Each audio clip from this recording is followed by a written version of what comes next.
Hi, welcome back guys. This is your friend, the Savoring Fanfics, back with amazing fanfiction. This is the series of What If Quirkless Deku Became Bird. Now before starting, please give this video a like and subscribe to the channel if you want more videos like this. Now let's get into the fanfic. Why the hell do I keep coming back to this sheet hole? He asks the voice in his head, and it responds in turn. Because you have nowhere else to go, Dumbus. Right, thank you voice, for reminding me. Heaving a deep sigh, he shakes his head, dropping his backpack behind him and steps forward, falling forward, face first on his bed. I wish the void would swallow me. He lays there, pretty sure he fell asleep at some point. Who fucking knows?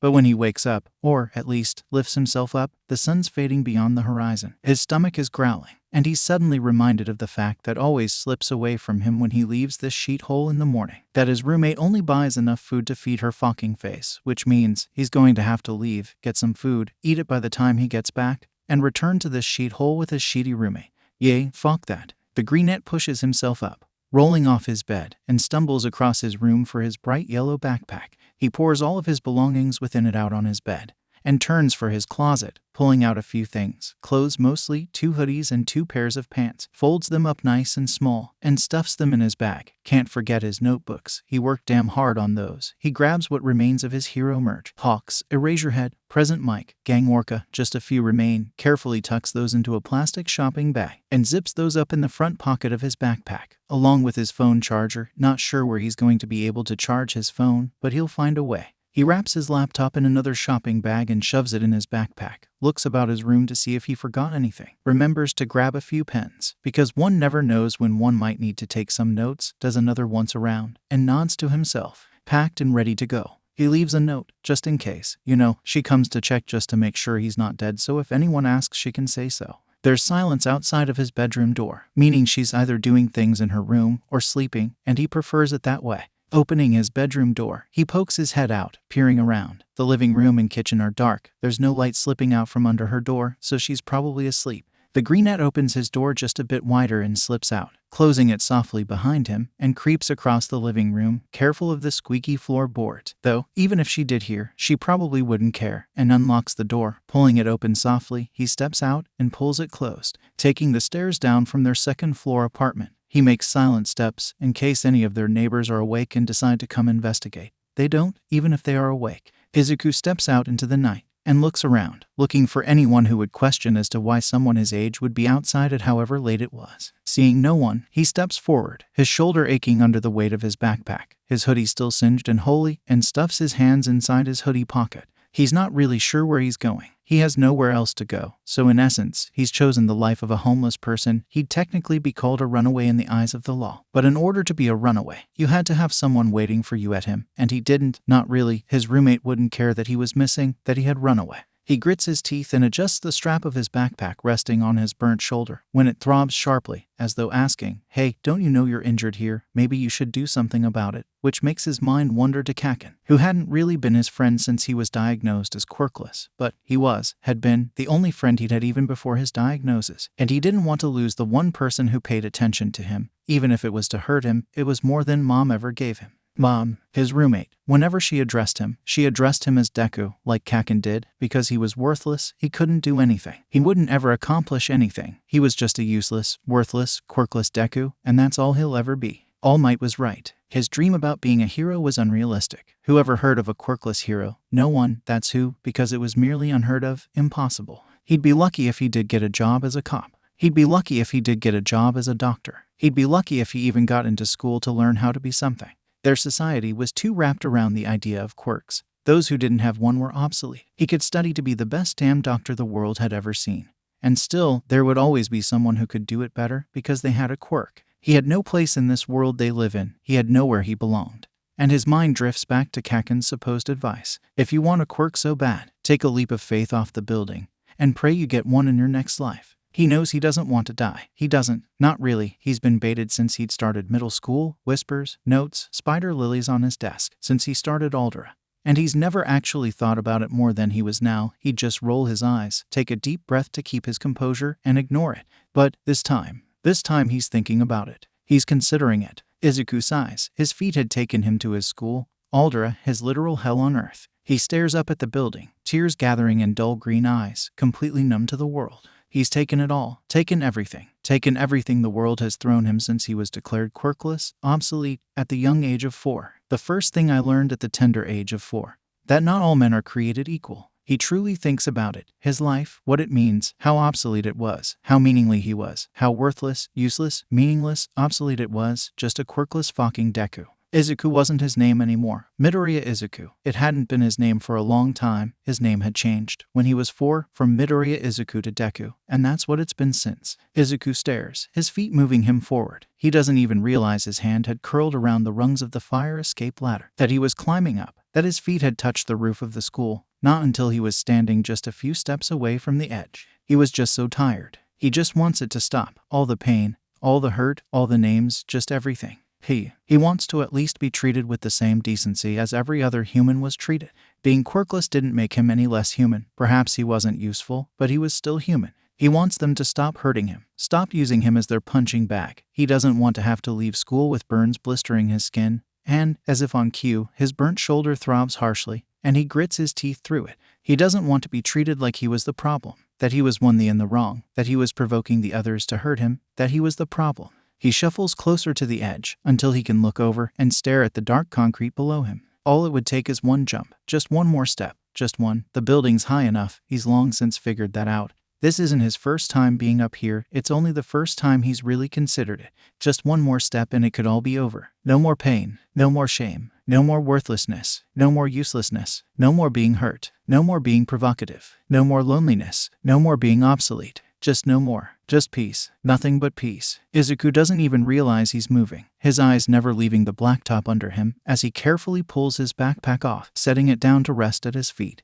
and slips his feet out of his sneakers because they're his favorite and he doesn't want them to be tarnished. He steps forward, up onto the ledge, closing his eyes as the wind blows against his face. A raindrop lands on his nose, and then another, and another, and another, until his hoodie is soaked, and his curls are heavy with rain, and he just stands there, savoring the feeling of there being at least someone that would miss him. Mother Nature crying with him. He inhales, and opens his eyes, staring at the city lights in the distance, and exhales. Just one more step. And then, peace, surrounded by nothing but the darkness of the night sky and the rain splashing down. Please, don't do it. Izuku tenses at the voice.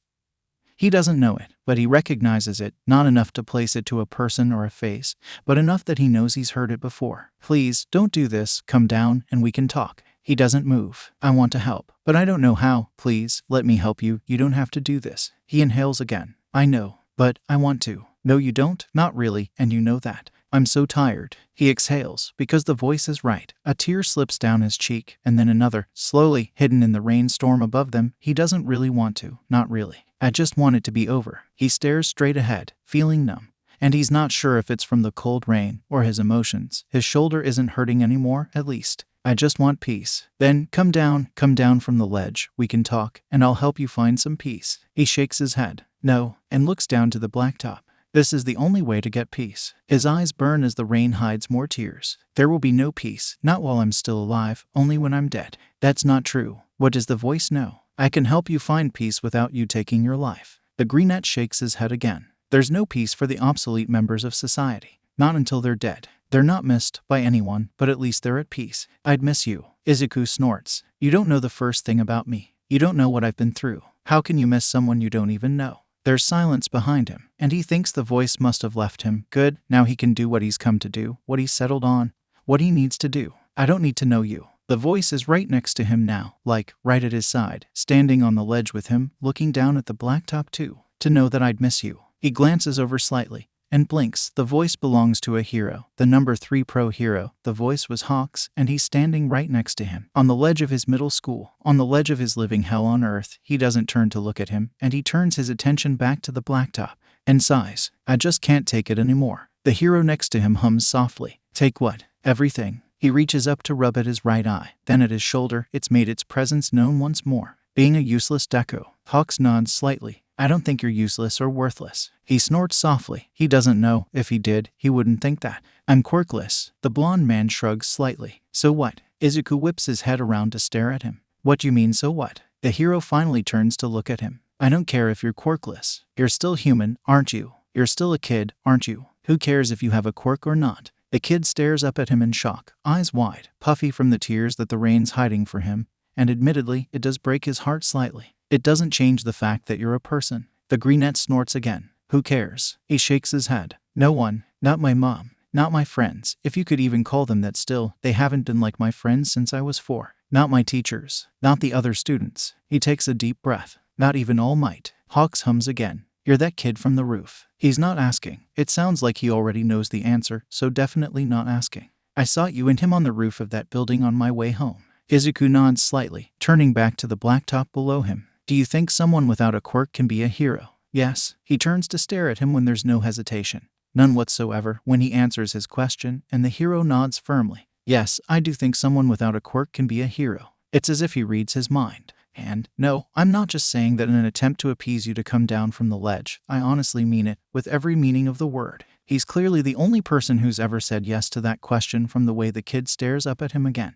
Being a hero isn't just because you have a quirk. If you've got the spirit of a hero, and you put in the work, you can be a hero. Why do you want to be a hero, kid? The greenette takes a small breath and holds it for a moment before letting it go. To save people with a smile. For people to know that everything will be okay because I'm there to help them. Hawks nods lightly. Well, if that's not the spirit of a hero, I don't know what is. He nudges the kid with his elbow. What's your name? I can't keep calling you kid, now can I? Green stares up at him for a moment before looking away from him. Mido, Izuku. My name's Izuku. Well, he turns when he sees the movement and stares at the hand being held out to him. Nice to meet you, Izuku. My name's Keigo. Smiling slightly. He reaches out to the hand, strong warm fingers curl around his, and they shake hands. Nice to meet you too, Keigo. He returns the greenette's smile, and they let go of each other's hands, averting their gaze back down to the black top again. Your mom doesn't care. That's what you said, she doesn't care. Izuku shakes his head. Not since I was 4. Not since I was diagnosed quirkless. She doesn't even acknowledge my existence. I come home beat up and burnt and she doesn't even bat an eye, doesn't even acknowledge my presence. Hasn't for a very long time. She probably doesn't even know I'm gone. Green rubs at his shoulder, something of which he doesn't miss, nor does he miss the singe marks in the holes that were burnt into the fabric. I left her a note, just in case, in case anyone comes asking about me. He shakes his head again. I doubt anyone will though. Keigo hums again. You said you'd come home beaten up and burnt. The greenette nods, looking up at the sky, squinting in the rain. Yay, my. There's a kid with a quirk that gives him claws and Kaken as an explosion quirk. His sweat is made of nitroglycerin, you see, and he can make explosions in his hands. And they bully me. They use their quirks on you. The blonde man turns to look at him for confirmation and sighs when the greenette nods. Izuku, that's not bullying, that's abuse, they're abusing you. Have you told your teachers? Izuku nods lightly, turning to look up at him too. Yay, they say that I need to stop provoking them. That I'm instigating them, that I need to toughen up, that they're just practicing using their quirk, or they just don't say anything at all. They mostly just don't say anything. He turns away after a moment, staring back at the black top, water dripping from his soaked clothes and curls. Who cares about a Quirkless Deku enough to stop them? I do. He doesn't mean to snap, but that pisses him off. This kid is being abused, and the teachers, the ones he's supposed to be able to rely on, do nothing. And don't even get him started on his mom. She's got a whole level all to herself, and nods firmly when green eyes turn back to meet his gold. I do, Izuku. I care about you. You should report this to the police. The green-haired teen shrugs at him. As soon as they hear the word quirkless, they'll just write it off, and tell me off for telling lies and wasting their time. They'll never believe me. Izuku sighs in what could be taken as resignation. No one ever believes me. Keigo huffs in irritation. Not at the green bean, but at the whole situation that led the green bean to come to the edge of a building staring down at the blacktop thinking that suicide was the only way his suffering would stop. Well, I believe you, and if they try to tell you off, I'll vouch for you. He sighs and shakes his head, trying to regain his composure, which is no easy feat, considering as to just how pissed he is, and settles a hand on top of the green bean's drenched curls. I want to help you, Izuku. Can you trust me enough to let me help you? Green Bean stares at him for a long time, probably a good minute or two, which is honestly kind of impressive considering it's raining cats and dogs and rain has to be getting into his eyes. And he smiles when he nods. Yeah, I trust you. Thank you, Izuku. I know it couldn't have been easy. He turns, hopping down off the ledge they were standing on, his boots thumping onto the cement roof of the school building, and turns, holding his hand out to the kid. Come with me. Izuku turns to face him and stares at his hand for another minute before reaching out, and a small hand settles on his. Keigo smiles, curling his fingers around the boy's hand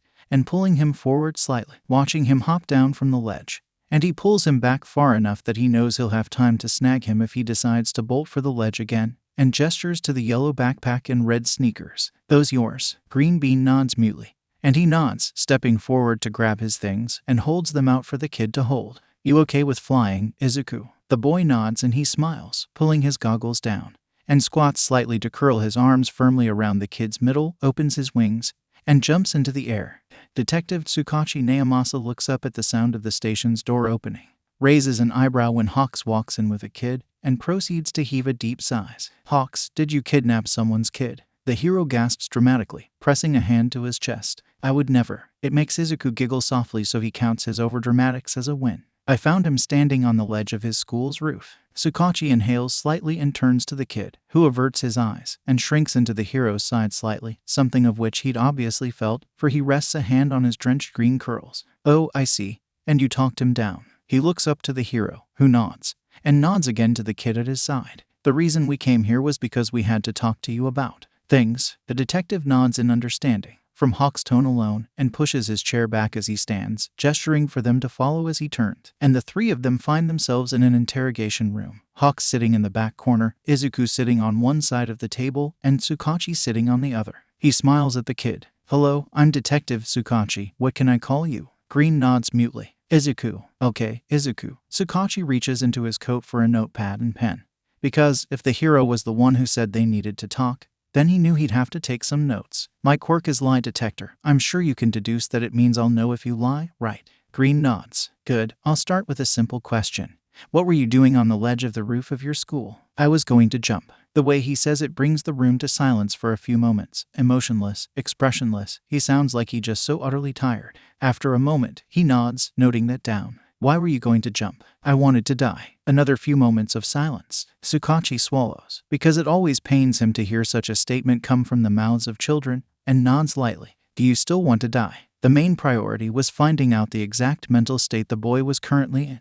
Izuku stares at him for a long moment and stutters slightly when he answers. I don't know. Okay, he nods again, noting that down. How long have you been thinking about suicide? Green blinks. Since I was 4. Hawks makes a small distressed sound behind him, and Tsukachi stares at him, and he doesn't quite know why, because they had wanted him to be honest. The detective nods and notes that down too. Have you had any thoughts about self-harming? The boy nods mutely. Have you ever self-harmed? Izuku nods just as mutely. Have you done so recently? Green shakes his head. Why? Izuku licks his lips. Because the others hurt me enough that I don't have to do it myself. He nods and points at his shoulder with his pen. Did someone else do that? Green nods. Yay, it happens all the time. I have scars. He regrets asking, but if they need to document the scars as evidence for prosecution, they need to see them. Do you mind if we see them? If we're going to prosecute, which is at the discretion of your parent or legal guardian, seeing as to how you're a minor, we'll need photographs of them. Izuku bites his lip for a moment, looking to Hawks over his shoulder, who nods and smiles at him encouragingly, and he turns back to the detective and nods slightly. Okay. He pushes his chair back and rises to his feet. Being mindful of his freshly burnt shoulder, he tugs his soaked hoodie up over his head and hangs it over the back of the chair he'd just vacated.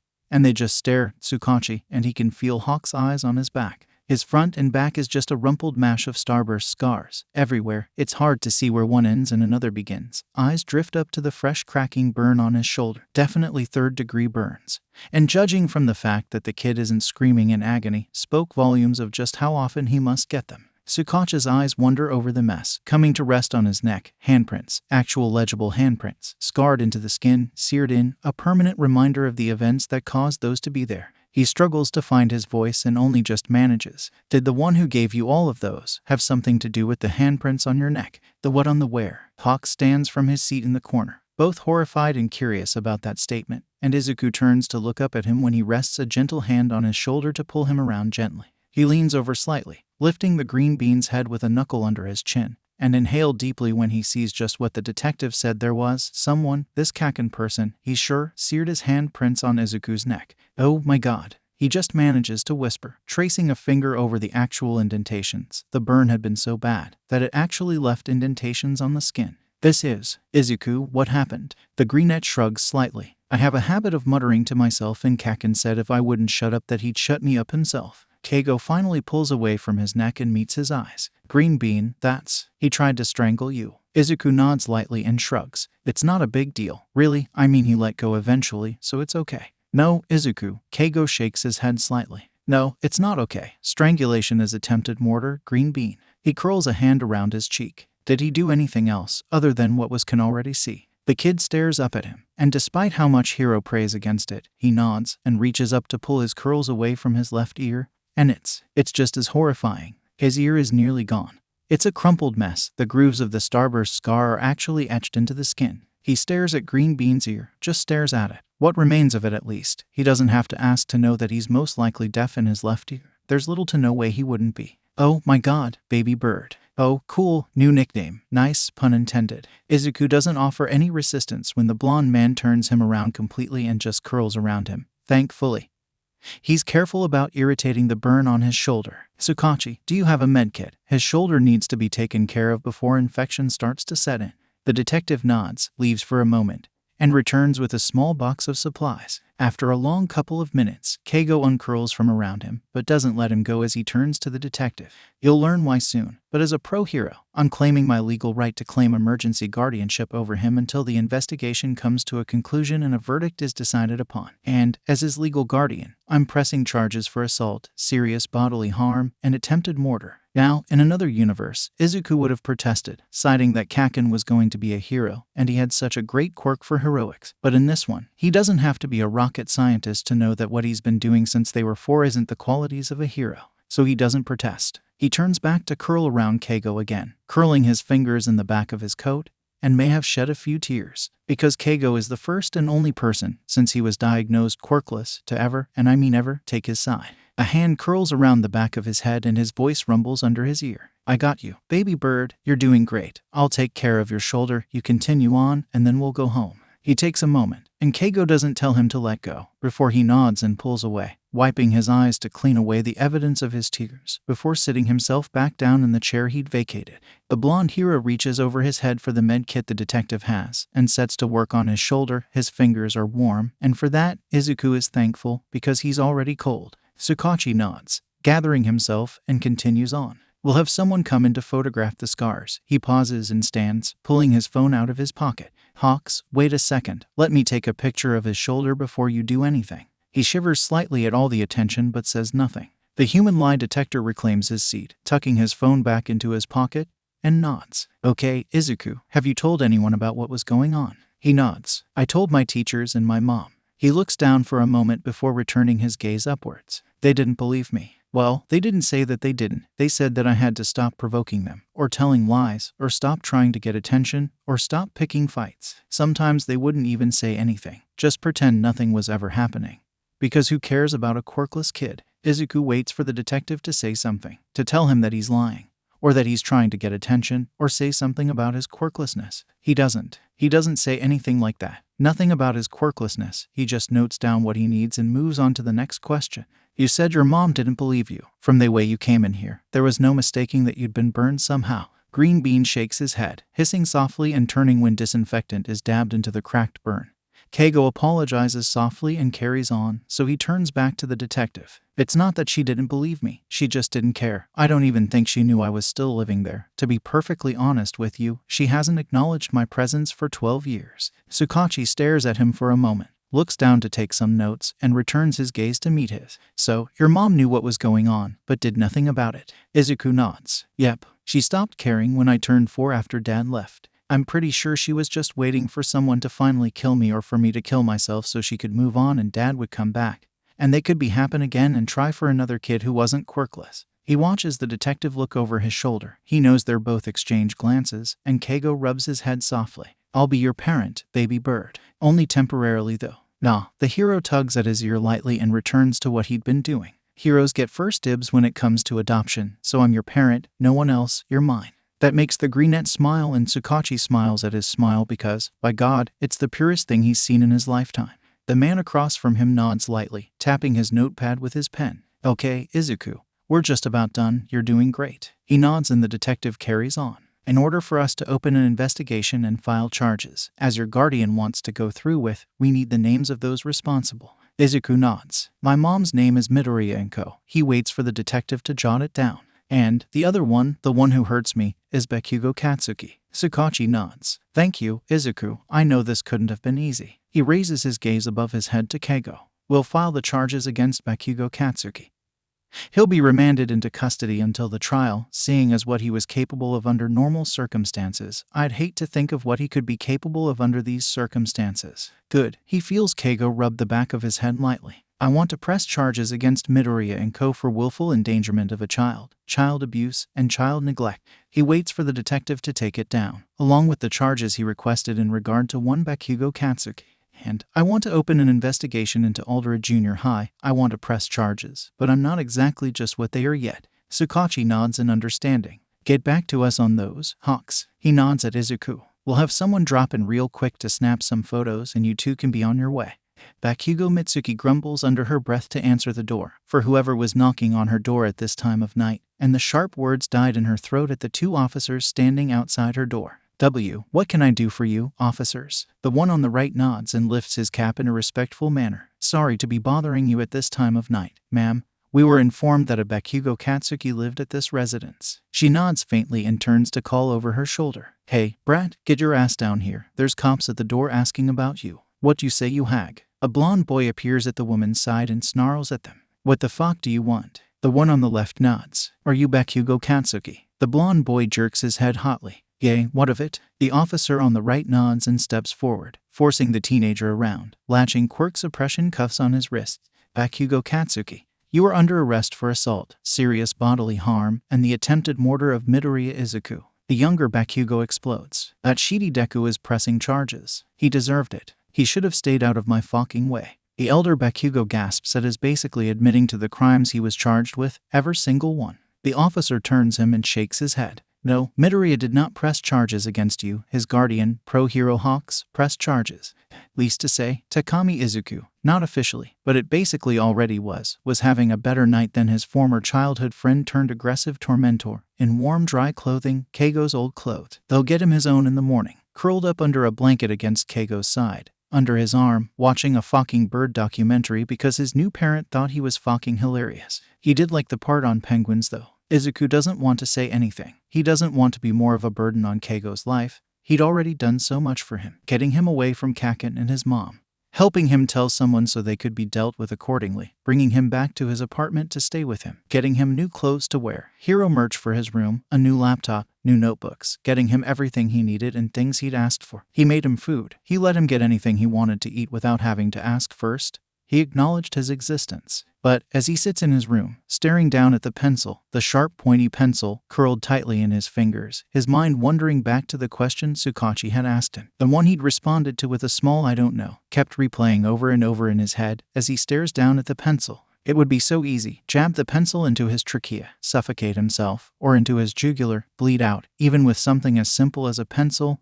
there was so much he could do. Do it, we both know you want to. Just one quick moment. It'll hurt for a second and then you'll be at peace. You won't be a burdensome Deku anymore. Keigo only said those things to get you to come down. He didn't honestly mean them. Keigo's just being nice to you now because he pities you, but it'll wear off, and you'll be back to the everyday routine. You can't escape the pain. You deserve it. Why would anyone want a useless Deku in their lives? You're going to tarnish Keigo's career when the media finds out he's living with a useless, quirkless Deku. You know you want it. You know you do. You said so yourself. Kaken was right. He should have held on for just a bit longer. You were ready for it, weren't you? You were resigned to it. You didn't care if you died then. And you still don't care now. Do it. He shakes his head, throwing the pencil away, reaching up to curl his fingers in his curls, tugging on them desperately, clenching his teeth, squeezing his eyes shut as the voice whispers into his ear, whispers the truth. He had been ready for it. When Kaken curled his hands around his neck and started squeezing, he'd simply closed his eyes. He didn't fight back. He just stood there, waiting for him to fall asleep for an eternity. There's noise on the other side of his door. Keigo's moving around, doing things, and he clenches his teeth hard enough that his jaw starts to hurt. He doesn't want it. But the voice says he does, and the voice has never been wrong before. Slowly, he uncurls his fingers from his curls, curling them instead into the hem of his t-shirt, and stands, his legs shake, and he takes a moment to gather himself, trying to get the voice whispering to him to shut up.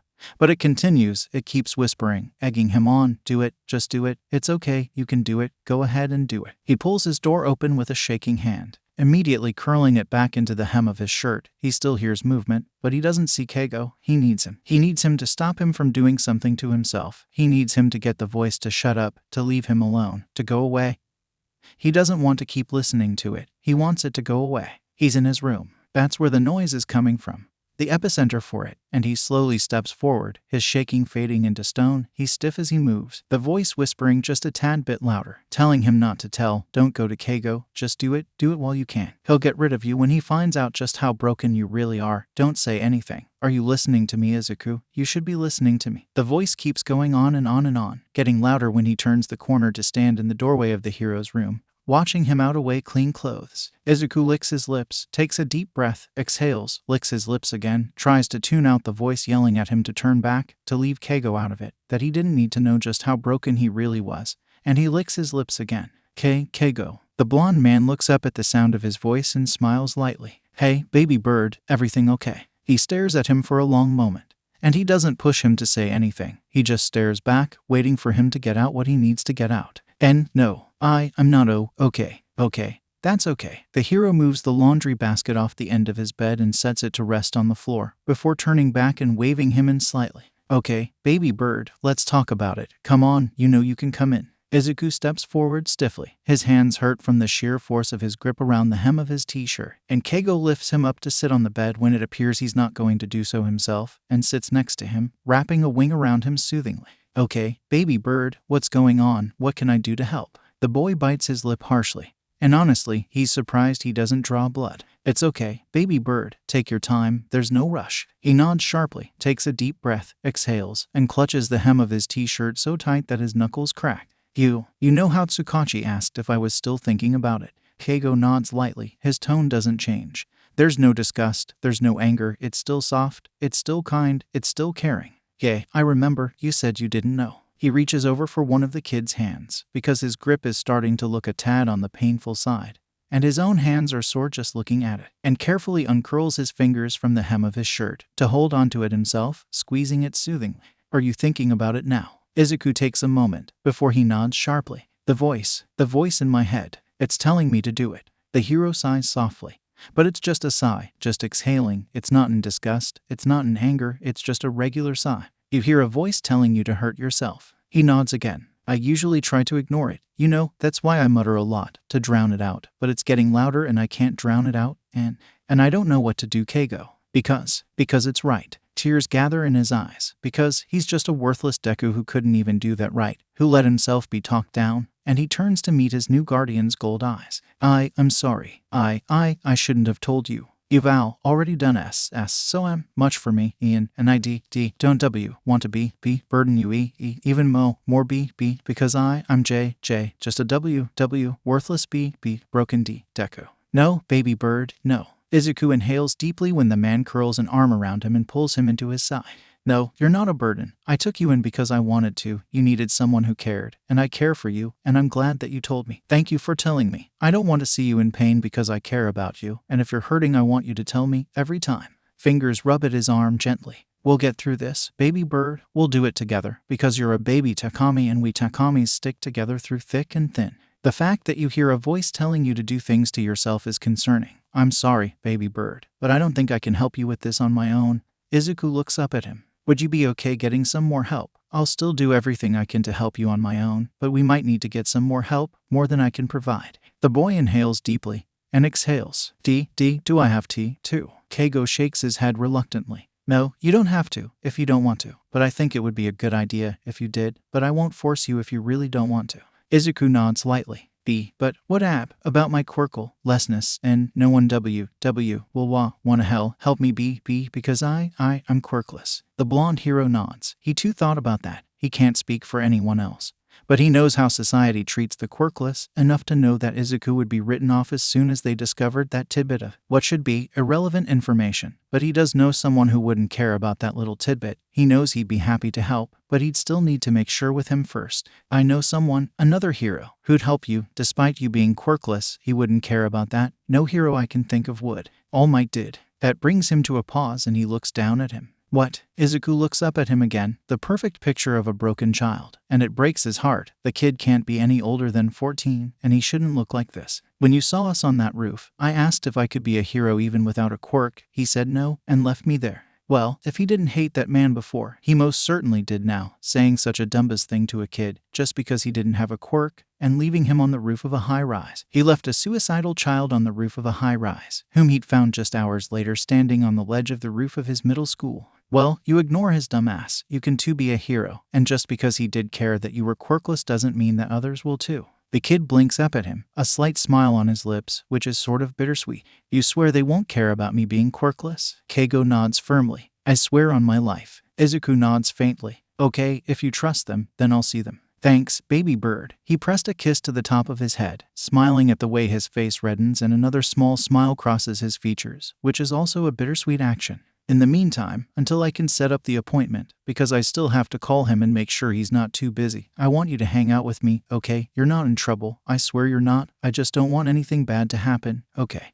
Izuku stares up at the building he's only ever dreamed about seeing. UA was a massive building. The outside is perfection. Living up to the mantra of Japan's most prestigious hero school, he doesn't focus on it too much, walking in step with Keigo, holding onto his hand tightly as they draw closer and closer to the wondrous building. School is already in session. Students watch them walk past with wide eyes, probably wondering why Hawks was here, and walking up to the school hand in hand with a small green-haired kid. He can hear them whispering after they pass, and Keigo squeezes his hand, knowing that he'd heard them too. He looks around as they walk down the hallway, stepping closer to the hero's side when the crowd becomes a tad overwhelming, and Keigo squeezes his hand again. The hallway they come to is not as busy as the main hall had been. Still, students are walking up and down the hall, but not as any as the one before. A boy with wild purple hair shoots him a strange look but says nothing as he walks past them, probably on his way to his next class. Keigo opens the door at the end of the hall, guiding him in before him, but doesn't let go of his hand. They come to wait in a small waiting room. The door on the other side is closed, so he's led over to sit in a chair to wait. He looks over when he feels the hero squeeze his hand just a tad bit firmer than before, and Keigo smiles at him.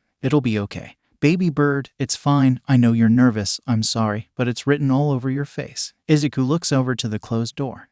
Are you sure? Keigo squeezes his hand firmly again and he turns back to look at him. I'm positive. Baby bird, none of the heroes here, well, save for one, I know for a fact, would care whether or not you're quirkless. 1. The hawk-themed hero nods and makes a face. All Might's teaching heroics for the hero course. He winks at him and he giggles softly. Between you and me, that man is a horrible teacher. He's just so awkward. I heard that on his first day he had to read from a note card because he had no clue as to what he was doing. He savors the defeated boy's soft giggles. But don't tell anyone. That stays between you and me and the other teachers who had to deal with it. He doesn't miss the way he tenses when the door opens. Izuku watches a dual-haired boy walk out. They exchange glances, and he sees a spark of understanding. It must be a thing two broken people can see in each other.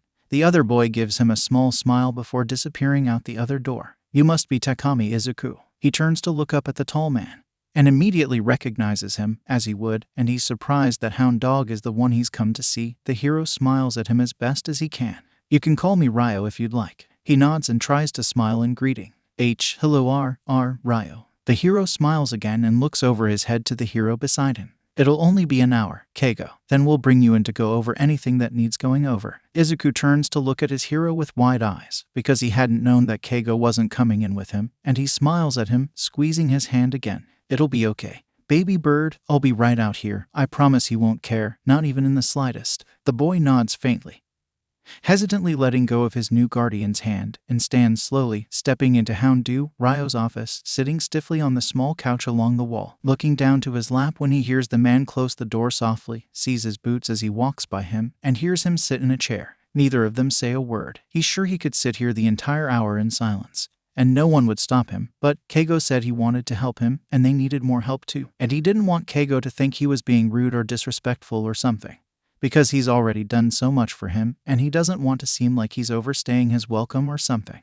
So, Takami Izuku. Ryo's voice is deep, kind of grumbly. There's a hit of a dog's tone in his words, but they're soft. What do you prefer to be called? He inhales deeply, holds his breath for a second, and exhales before looking up to him. Izuku is fine. That's what Keigo calls me. Ryo nods lightly, crossing leg over the other. And it's then that he notices the file and notepad he has, a pen in his hand. It must be a counselor thing. He's never been to one himself, but he's seen them on TV. So, I'm not going to force you to talk about anything. We could sit here in silence the entire time if you wanted to, but if you do want to talk, I'm here to listen. Izuku nods slightly and licks his lips, curling his fingers in the hem of his t-shirt again, tightly. His knuckles crack softly. I want tea talk. Okay. Ryo's tone doesn't change in the slightest. What do you want to talk about? He doesn't know what to say. Because, why did he say he wanted to talk? What does he say now? What does he talk about? His mind is too jumbled now. The voice is yelling at him, telling him to keep his silence, that they're only pretending to care, that they'll grow tired of him, like everyone else, and throw him away, that the voice in his head is really the only one he has. So, he spits out the first thing that he can think of. I want to die. Silence fills the office, and he shoots his head down, staring at his lap, curling his fingers in tighter. He's not sure why he said that and wishes he has a time quirk so he can rewind to the time before he said it. Okay, Izuku looks up at the hero in surprise, because out of all the possible responses, the blatant understanding and sympathy in the tone is not one of them. Why do you want to die? The boy stares at the hero for a long moment. Because I'm quirkless. Ryo says nothing and he takes a deep breath. Because I'm living in a quirk society where my kind are obsolete. I have no place. I have no one. I'm never going to accomplish anything. I could be the best in anything, and still, someone will come along and be better. Now, that's not true. Ryo nods towards the door. You have Keigo. You have me. From what I've heard, you might even have Netsu. From what I've heard, he's very interested in you. Izuku nods. He'll get tired of me. Bored, ask himself why he's lugging around a burdensome, useless Deku. Hound Dog shakes his head. I'm sorry, but I'm going to have to disagree with you on that note. When Keigo called me to inquire about setting up an appointment, there wasn't even an ounce in his tone to indication anything other than care and love. He really cares for you. He's only known you for a few days, and it's already quite smitten. The only way he'd get rid of you is if death himself came for him. He nods lightly. He doesn't necessarily believe him. And from the way Ryo looks at him, he seems to know he doesn't too. I guess. He does, however, take immediate notice of the fact that Ryo said nothing about him being quirkless, as if it didn't matter enough to take note of as to mention it again. Ryo nods lightly, jotting something down on the notepad, the scratching of his pen the only sound that fills the bubble of silence that overcomes the room, before he looks back up at him again. How long have you wanted to commit suicide? Izuku swallows. Since I was 4. The hero nods and takes note on the pad. Why then? He takes a deep breath, holds it, and exhales, his hands shaking as he lets go of his shirt in favor of curling them together, his nails digging into the skin. Because that's when I was diagnosed quirkless and everything changed. Ryo nods, noting it down. What changed? Well, he thinks for a moment. Well, that's when my name changed from Midoriya Izuku to Deku. Everyone called me that, just Deku. My best friend. We'd been friends since we were in diapers. He turned on me. That's when I went from being at the top of the class to the bottom. That's when my dad left and my mom started ignoring me. That's when she forgot I even existed. That's when my only true companion became the voice in my head. We'll come back to that in a moment. Hound Dog looks up from what he'd been writing. This friend, was it this Kaken person Keigo told me about? Izuku nods faintly. Yay, it was. Ryo nods and notes it down. Was Kaken the name you gave him when you were friends? He nods again. Yay, I couldn't say Katsuki, so I called him Kaken instead. I see. The hero notes this down as well. Were you still friends? I could word that better. Are you still friends? Izuku takes a moment to think about it, and eventually shakes his head.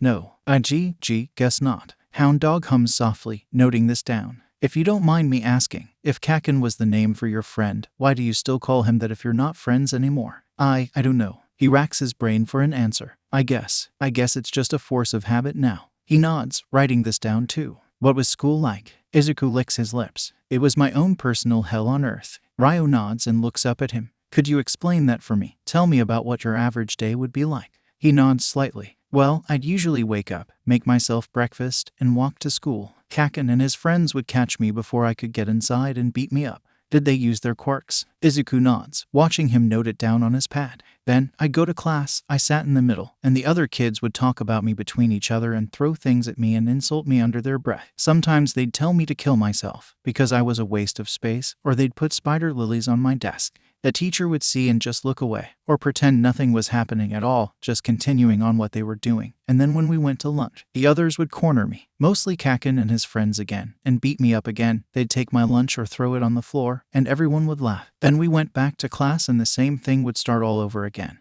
And then at the end of the day I'd try to leave and they'd corner me again and beat me up. Or they'd chase me home and I'd clean myself up and patch up my injuries and make myself dinner and do my homework and go to bed. I see. Ryo was writing on the notepad through his rundown of an average day. And the teachers did nothing. Izuku shakes his head. No, sometimes they'd ignore it, just pretend it wasn't happening, or they'd just watch and let it happen, or sometimes they'd join in. Hound Dog nods faintly, scribbling it down. Did you ever try to tell someone about their treatment? He nods slightly. I tried telling the principal once. What did they say? Izuku takes another breath, holds it, and exhales. They told me to stop instigating the fights, and that I was asking for it, or that I was lying because there was no way someone with such a heroic quirk could be bullying me, and that I was just trying to get attention. Sometimes she'd call in the ones I was telling on and ask them if what I said was true, probably knowing that I'd be beat up again when I left her office. Ryo nods again as he notes this down. Keigo said he found you standing on the ledge of the roof of your middle school. Thankfully, he was able to talk you down. Can you tell me what led to you being there? Well, he looks away, averting his eyes, and Ryo takes notice of the action and jots it down quickly. It was just a really bad day, I guess. Everything sort of just became too much. Like the world was crashing in on you. Everything you'd been through was finally breaking free from where you'd kept it bound up.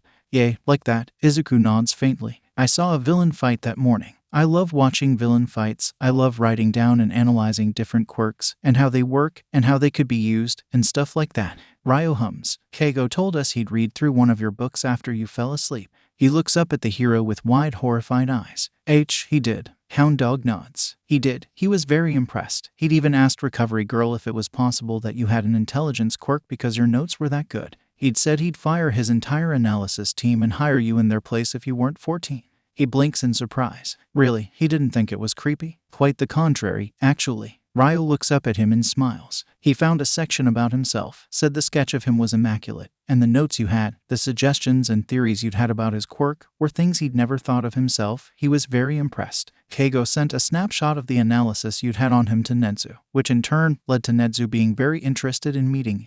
Izuku smiles slightly, a brighter smile than the one he'd given him at their introduction, which makes him smile in return, but his heart aches. The boy isn't used to being complimented. He didn't need to have his therapist license to see that.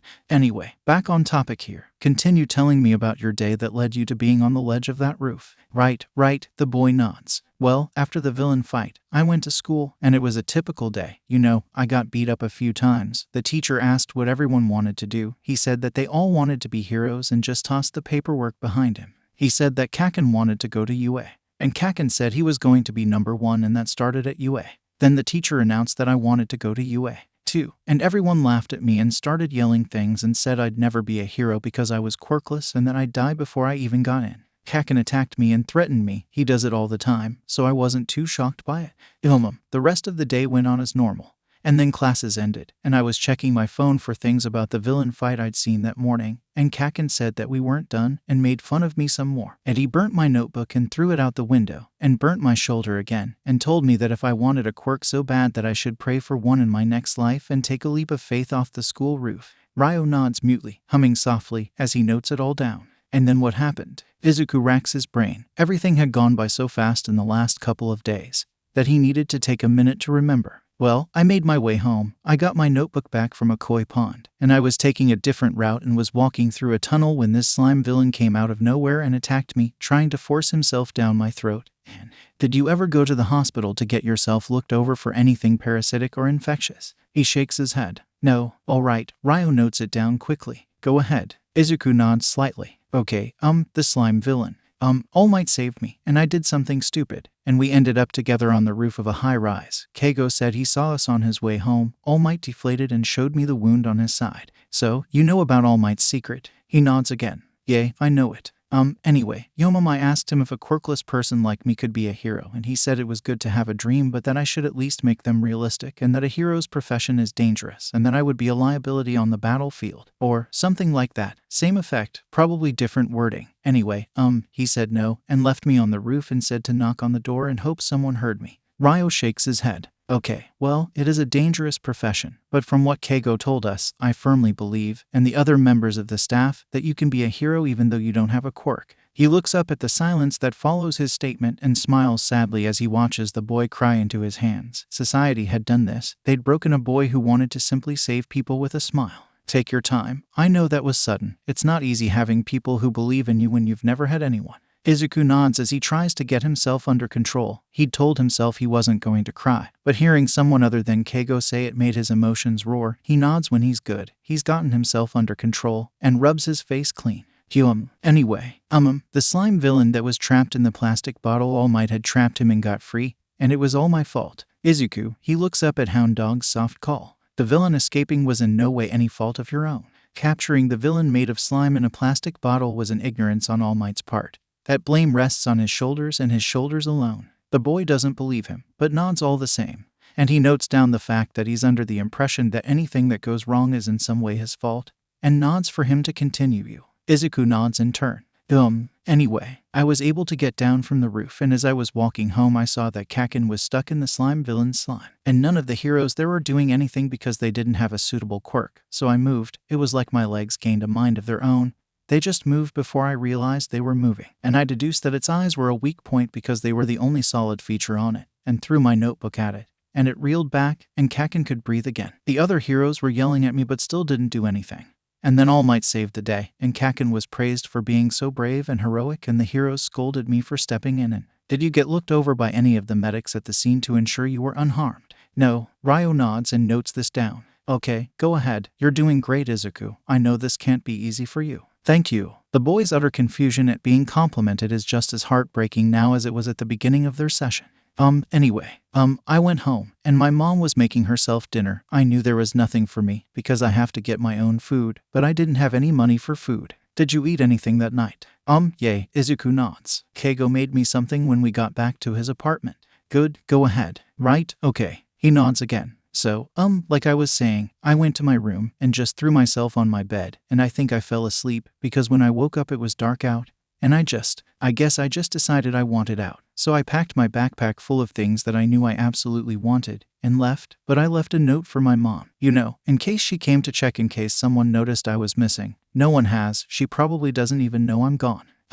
Anyway, so I just walked around for a bit, and the voice in my head started taking to me again, and then I somehow ended up on the ledge of my middle school's roof, and I just sort of stood there in the rain staring at the blacktop. I remembered being happy because I knew that there was someone who would miss me. Is this before or after Keigo found you? Izuku uncurls his hands and presses them to his thighs firmly. Before. Who did you know would miss you at the time? Well, he curls his fingers up. It was raining, so I thought Mother Nature was crying with me, and that she'd miss me. Because, it was raining and it made me think that the sky was crying too. He falls silent for a moment, and then Keigo was there. And well, he talked me down, but you know that, and we went down to the police station, and well, he claimed guardianship over me and said he was pressing charges. And Tsukachi said they'd arrest Kaken because he'd be a threat to the public because of what he was capable of in normal circumstances.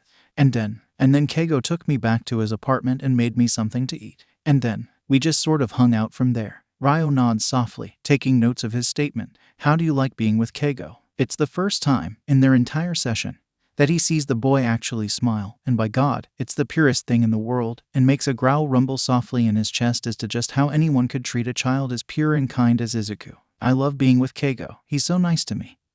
He says he's going to train me to be a hero, and that I'll be the first quirkless hero and reset society's perception, and that he's 100% sure that I'm going to be a great hero. He let me sleep with him the last 2 nights because I didn't want to be alone. And he takes me flying a lot, and he poked me in the side once and found out I was ticklish, and now he's a huge a-hole about it. I really like Keigo. He's the first person who cared about me and took my side. I'm glad. Hound Dog smiles at him. Keigo's only known you for a few days, but he already adores you. He chattered my ear off for nearly an hour just talking about you. Izuku blushes profusely, which is both amusing and sad, that he would react in such a way for someone simply caring about him that much. He hums softly and checks the time. They still got another 15 minutes. Okay, coming back to what I'd said we'd come back to earlier. You said you hear a voice in your head and it tells you to do things. The boy nods slightly. It's more of a jerk of the head, really. Yeah, what sort of things does it tell you to do? Ryo writes this down. What's it say? Izuku rubs at his cheek lightly. Well, it tells me to do bad things. It starts as a whisper, and the longer I don't do what it says, it gets louder and louder until it's like it's yelling at me. Hound Dog nods, stilling writing on the notepad. You said it tells you to do bad things. What sort of bad things does it tell you to do? Does it tell you to hurt people? No, it doesn't tell me to hurt people. He shakes his head lightly. It only tells me to hurt myself. Sometimes it'll say that I need to, like, harm myself, or it'll tell me that I want to kill myself and I know I do, and that no one will miss me when I'm gone, and that I know it's right, and it just keeps talking until it's the only thing I hear. Ryo nods, writing down his statement, or a shorthand version of it. He can't actually see what he's writing. When was the last time you heard this voice? I always hear it. It's always there. It never goes away. It only gets quieter, like it's far away, where I can barely hear it, but I know it's still there. Izuku uncurls his fingers. It was my only companion for 10 years. Hound Dog hums softly, nods once again, and keeps writing. When was the last time the voice told you to do something to yourself? Izuku tilts his head as he pulls at his memories. 2 days ago. I told Keigo because I couldn't get it to go away or stop talking. I'm proud of you, Izuku. The hero finishes his writing and look up at him. Not very many people who are in your shoes can find the strength to tell someone that they need help and that they're not okay. That just goes to show how strong you truly are. He smiles when the boy smiles at the praise. What happened after that? The boy nods. Well, me and Keigo talked, and he said he was happy that I told him, and that he was going to call someone, I guess it was you, because he said that he'd help as best as he could but didn't think he could do it on his own, and that I needed more help than he could provide.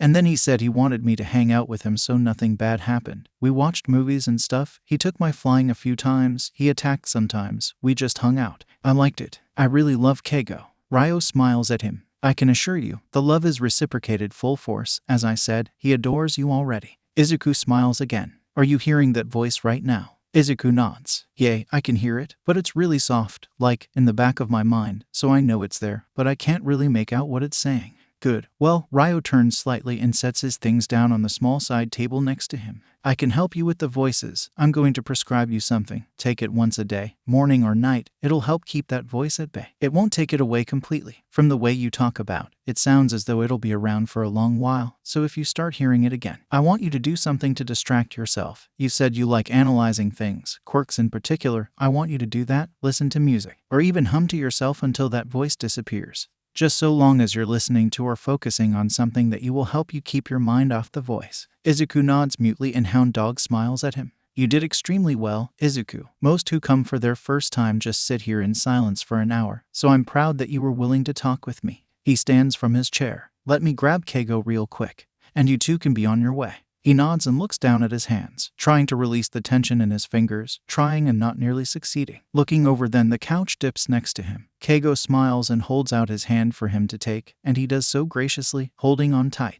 Well, me and Izuku had a good meeting. Hound Dog reclaims his seat and sighs. I just wanted to include you in a few things before you go. Keigo nods in appreciation. Of course, thank you. I want to help my baby bird as much as I can. I know you do. Ryo glances over to the boy, leaning into Keigo's side mutely, before returning his gaze to the younger hero. First and foremost, I would highly recommend you take him to the hospital to get him looked over. You remember the slime villain incident, don't you? The blonde hero nods. I do. I saw it on the news. Right. He gestures to the boy against his side. Izuku was his first victim. Apparently he tried to stuff himself down his throat, and he never got himself tested for anything. It may be nothing, but I'd get him looked at just in case. Keigo nods firmly. Of course, that'll be our next stop. Ryo nods. He told you about the voice he hears. The other man nods. Well, I can definitely say he has depression and anxiety, both of which are symptoms of schizoaffective disorder, so, in all likelihood, the voice he hears will be a permanent fixture, but I did tell him how to block it out when he hears it. And he turns and leans over towards his desk, reaching out for a small pad of paper, and jots something down with the pen on the side table, before tearing the page off the pad, and holding it out for him. He's to take one of those once a day. It'll help keep the voices at bay. I would like to see him again. Does the same time next week work for you? The hawk-themed hero nods, folding the paper up to slip into his pocket, and squeezes his kid's hand comfortingly. That works just fine. Hound Dog nods, and they rise at the same time. Keigo shakes his hand in appreciation, and Ryo smiles at the boy. It was a pleasure to meet you, Izuku. I look forward to seeing you again. Izuku nods and smiles up at him, gripping Keigo's hand just a tad bit firmer, and in turn, he squeezes his hand again. It was nice meeting you too, Ryo. They both share their goodbyes and make their leave, Hound Dog waving the student waiting in the small waiting room inside. As they step out into the empty hall, Keigo squeezes his hand firmly, like he had when he wanted his attention, and he turns to look up at him. So, how was it, baby bird? He smiles slightly. It was good. I like Ryo. He didn't even say anything when I said I was quirkless, and he said that him and the other teachers agreed with you and said I could be a hero too. I told you he wouldn't care, baby bird. Keigo smiles down at him and his wings shift slightly. We have one more stop to make before we leave.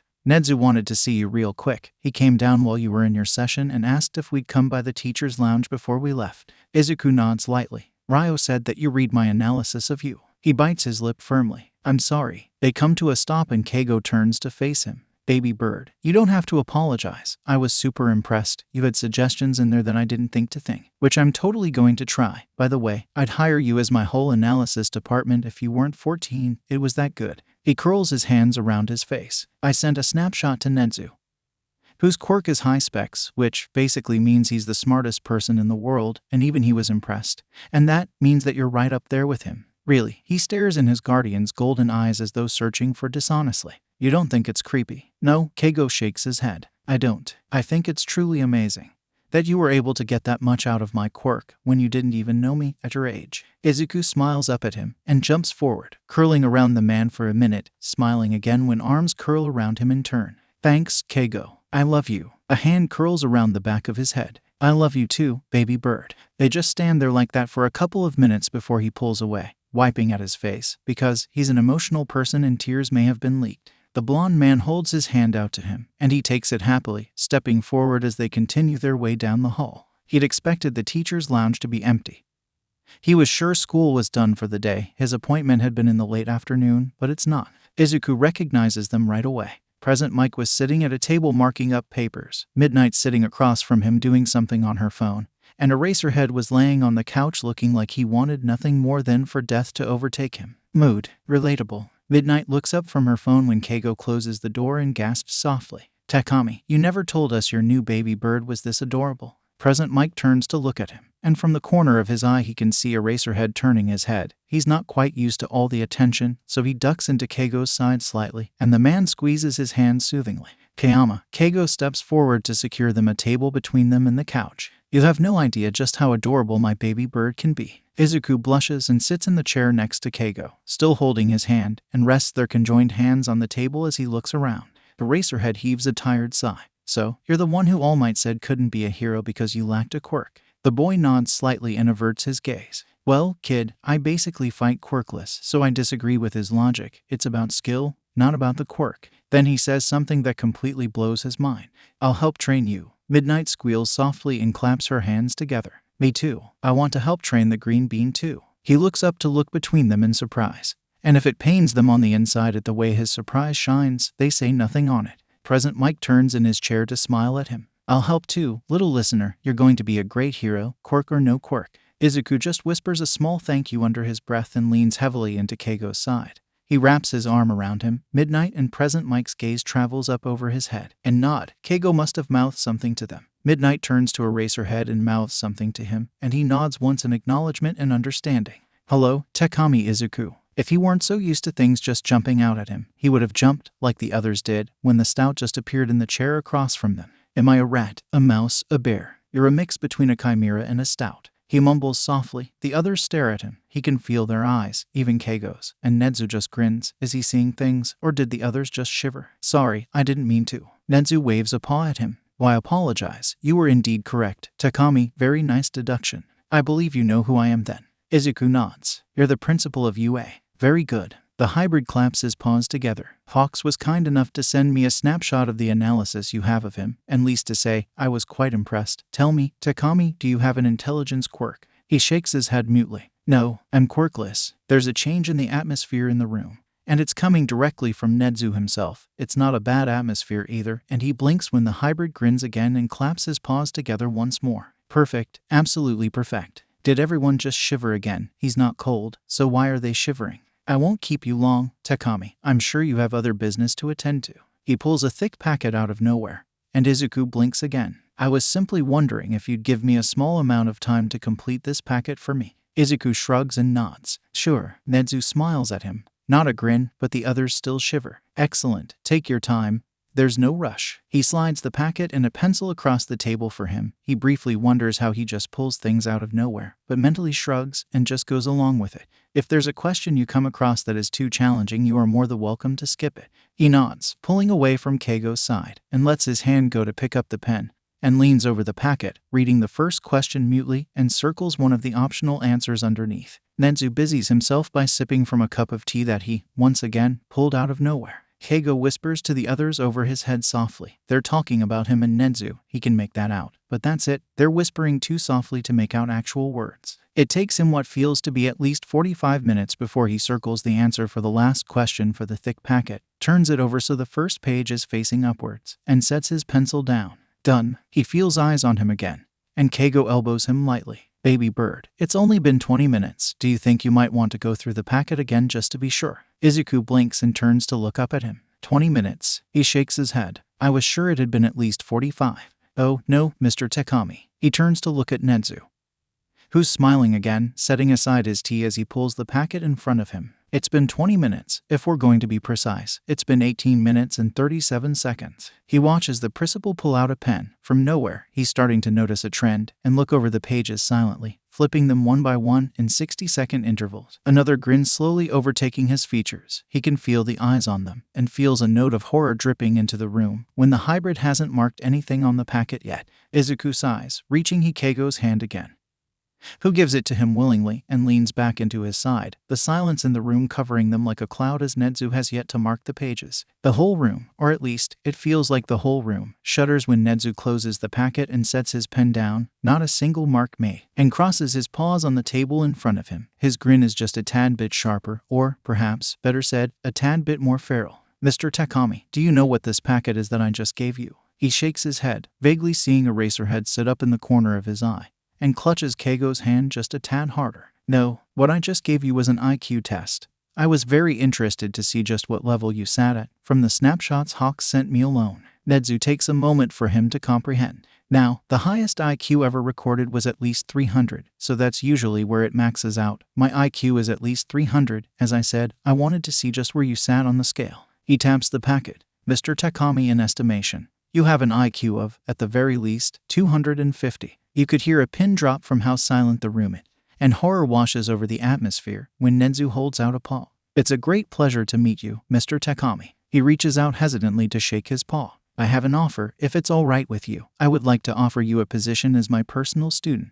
Izuku barely hears Eraserhead murmur something that sounded like not two nensas. The hybrid smiles at him. You have potential, young Takami, that should not go to waste. You are, how should we put it, a certifiable genius. Keigo squeezes his hand and injects himself into their conversation. I approve of this arrangement, so long as All Might doesn't interact with my kid. Nedzu nods. Of course, I've been thoroughly informed of All Might's previous interactions with your baby bird. Hawks, I agree wholeheartedly that they should not have any interactions unless it can't be helped. Izuku looks up at his Papa Bird, and Keigo nods lightly. The three teachers groan softly when he smiles, turns back to the principal, and nods. I accept. Their next stop is the hospital, like Keigo had said, because of the slime villain and the fact that he'd come up from the sewer, and that he was made of slime itself. He wanted to have him checked for anything left behind, parasitic or toxic or infectious. Izuku doesn't like hospitals. He's never really been to one, because, well, nobody cared. But they remind him of the quirk doctor's office, and ever since then, anything resembling a doctor's office only served to remind him of the day that changed his life forever. Keigo's sitting in a chair across the room, along the wall, on the other side of the door, filling out paperwork, and he fiddles with his fingers nervously, curling them and uncurling them, watching the door for someone to come in. Approximately 5 minutes later, a nurse walks in. She smiles at Keigo. He returns her smile before returning to the paperwork on the clipboard he'd been handed to fill out. And the nurse turns to him, smiling just as brightly as she had when she'd smiled at Keigo. Hello, sweetie. He smiles slightly and she nods in understanding. I'm not a fan of hospitals myself, which is ironic. Considering my career choice, it'll be okay, sweetie. I just have a few questions before we begin. Is that okay? He nods slightly. All right, thank you. What's your name, sweetie? He licks his lips nervously. Takami Izuku. Thank you. Takami, have you been feeling off, sick to your stomach, hard time breathing, unusual headaches, aches, pains, anything like that? He shakes his head. No. The nurse nods and writes something on the papers in her hand. And, Takami, what's your quirk?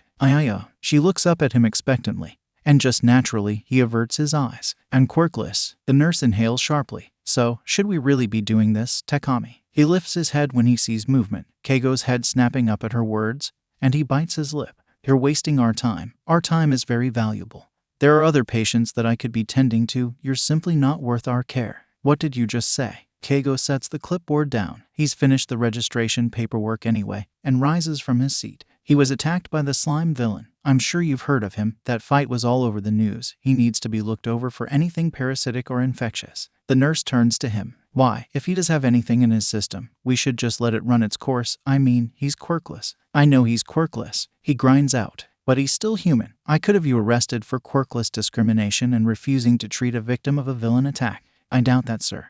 And you really shouldn't waste such concern for a quirkless. She makes a face. On what authority? Keigo loves this part. He really does. Reaches for his wallet in his back pocket and pulls out his identification card, holding it up for her to see. Pro Hero Hawks. On that authority. Now, I could take you in for quirkless discrimination and the refusal of treating the victim of a villain attack. Or you could turn around and do your job in examining my son. She stares at him in shock and nods. Of course, I apologize. He nods sharply. Good choice. I want your name. The nurse swallows. Lisa Andrews. Thanks. He tucks his identification card back in his wallet and tucks his wallet back in his pocket. I'll be reporting you to the board for quirkless discrimination. Be happy that that's all I'm doing. The hero turns his attention to his baby bird and smiles. It'll be okay, baby bird. They go out for lunch after their visit to the hospital. He has a minor infection and was given antibiotics for it. And that's when everything comes spiraling down in the form of a phone call. Keigo reaches back for his phone in his back pocket, checks the caller ID, and sighs. He can't miss this call, smiles up at him, and answers. Hey Tsuka, what's up? Izuku tunes him out, looking over, tilting his head when his eyes briefly meet those of the purple-haired boy he'd passed on his way to Hound Dog's office. The other tilts his head too, narrowing his eyes slightly, and raises his hands, signing. What were you doing this morning? You look like you were walking to an execution chamber. He smiles, because he knows JSL. First counseling session. I was scared. I'm not used to people caring about me. Purple nods slightly. Me neither. I guess I'm glad I'm not the only one. He tilts his head slightly. Why don't people care about you? The other boy narrows his eyes. Why do people not care about you? Izuku has no hesitation. He's used to the disgust. Quirkless. Purple's eyes widen. Wow, I didn't know there were still quirkless people. People don't care about me because of my quirk. Brainwashing. Green eyes widen and he smiles. That is so cool. I love your quirk. Do you realize all you could do with it? Hostage situations, gathering intel, infiltration, crowd control. There's so many possibilities. Purple blinks. You aren't like other people. You don't think it's villainous. He shakes his head. Quirks aren't inherently good or evil. It's how and what they're used for that makes them good or evil. If you use your quirk for good, then it's a good quirk. If not, then it's not. Thanks. Purple hesitates for a minute. Shinsu Itoshi. You're welcome. He smiles slightly. Takami Izuku. So, is that your dad? Shinsu nods to Keigo across from him. Still on the phone, something's clearly upsetting him. He looks younger than I'd think a dad would be. No, he's my guardian. Well, I don't know what he is yet. I've only been with him for a couple days. Izuku looks away for a moment before returning his eyes to Shinsu's eyes. My mom wasn't a good parent. She didn't even acknowledge my presence. I was going to jump off the roof of my middle school and he found me. Shinsu stares at him for a long moment. You're lucky then. My foster parents are major a-holes. They treat me like a villain. They lock me in my room for days, saying that it's so I can get used to being locked in a cell. That's horrible. Izuku's eyes widen. You should tell someone. I've tried. The purple-haired boy sighs. No one ever believes me. As soon as I tell them what my quirk is, they write me off and say if they admit to anything it's because I made them. He tilts his head slightly. How can you get out of your foster parents' home? Well, Shinsu pauses for a moment. If they decide they don't want me anymore and send me to a different home, or I get adopted. But who's going to want to adopt a teenager, and with such a villainous quirk no less? Izuku pauses for a moment as he racks his brain. He doesn't honestly know if Keigo would. But he seems like the kind of guy who would at least help if someone was being hurt. I have a plan. What? Shinsu tilts his head in confusion. The plan for what? The plan to get you out of your foster home. He nods and pulls out his phone. Give me your number. The other boy stares at him but signs his number. 5,552,547,789. He nods and saves the number in his phone, sending him a text so he can add him to his contacts, and looks back up at him as he saves his number too, before looking back up. If your foster parents give you shit, record it. Keigo can help. He helped me. Shinsu looks at the man sitting across from him. Is that Keigo? Yay, that's Keigo. Izuku nods. He's helping me, and he'll help you too. So, if anything happens, at least get the voice recording, and I'll give it to Keigo. Why? The other boy stares at him. You don't even know me. Why would you do that? Why do you care? Because. He inhales deeply. I know what it's like to be hated for something you had no control over. And I want to help you. I want to do what no one did for me, because everyone deserves someone who takes their side. And I take your side. Shinsu pauses for a long moment before smiling slightly. Thanks, I take your side too. I'll try and record it. He smiles at the other boy. You're welcome. Hey, baby bird. They turn away from each other at the call of the man's voice, and Izuku meets the golden eyes of Papa Bird. Keigo smiles sadly. Suka said they're questioning your mom and we needed to go in with them. He looks down at his empty plate. Do I have to? The man nods slightly. I'm sorry, baby bird, but you do. He reaches over and taps his cheek with a finger. But I'll be right there with you the entire time. Izuku returns his gaze to Papa Bird's and nods slightly, giving a small smile. Okay, as long as you're there. Keigo nods lightly. I'll be right beside you. He smiles at Shinsu on their way out. The purple-haired boy offers a small smile in return, and they both share a discreet nod, their plan set into motion. He holds onto Keigo's hand like it's a lifeline as they enter the police station, ducking into his side when he hears her voice, and the man squeezes his hand soothingly. Tsukachi looks up at their approach, smiles down at him sympathetically, and turns his gaze to the heroes. A little warning, she's a real one. The pro heaves a sigh. Really? The detective nods. Really? Keigo nods, squeezing his kid's hand again, and nods towards the interrogation room. Let's get this over with. We're going shopping for things for his room this evening. Detective Lie Detector nods firmly, and gestures them forward, reaching out to open the interrogation room's door. He immediately curls the fingers of his free hand in the back of Keigo's jacket when her eyes turn to him. He doesn't want to, but he lets Papa Bird lead him forward and sit him down in a chair at the table, and he exhales a soft breath, one that he hadn't known he was holding, when the hero sits between him and his mother. Tsukachi smiles at him and he returns with a small shaky one of his own, clutching at Keigo's hand tightly, watching the detective turn to his mother. Thank you for coming down, Ms. Midoriya. The green-haired woman nods lightly, offering a smile in greeting. Please, you're welcome to call me Inko. Keigo rubs the back of his hand with his thumb when he takes a deep breath, but says nothing. Neither of them have been addressed. Tsukachi nods. Of course, Inko. Now, I do have to inform you, my quirk is lie detection, so if you are anything but truthful in this session, I will know. Do you understand? Midoriya Inko nods lightly. Yes, I understand. Good. The detective nods and opens his notepad, beyond the pages of his interview with Izuku, and spares the hero a glance. He nods, squeezing his baby bird's hand soothingly, and the detective takes that as his permission to begin. Inko, what can you tell us about the relationship you have with your son? The green-haired woman nods and smiles. Well, me and Deku are very close. We often cook dinner together. He's always going on and on about heroes. He's going to be one day. Tsukachi nods firmly. I don't think I have to tell you that everything you just said registered as a falsehood. And are you aware that you just called your son worthless? Inko blinks. That's what he is. Izuku feels his eyes burn and leans heavily into Keigo's side. The man rubs his thumb over the back of his hand again. He's used to his mom saying that, but it doesn't mean it doesn't hurt every time he hears it. The detective nods once again. Inko, are you aware of the scars covering your son's body? She swallows softly. No. Would you like to try again? Inko swallows again. Yes. Tsukachi nods as he notes this down.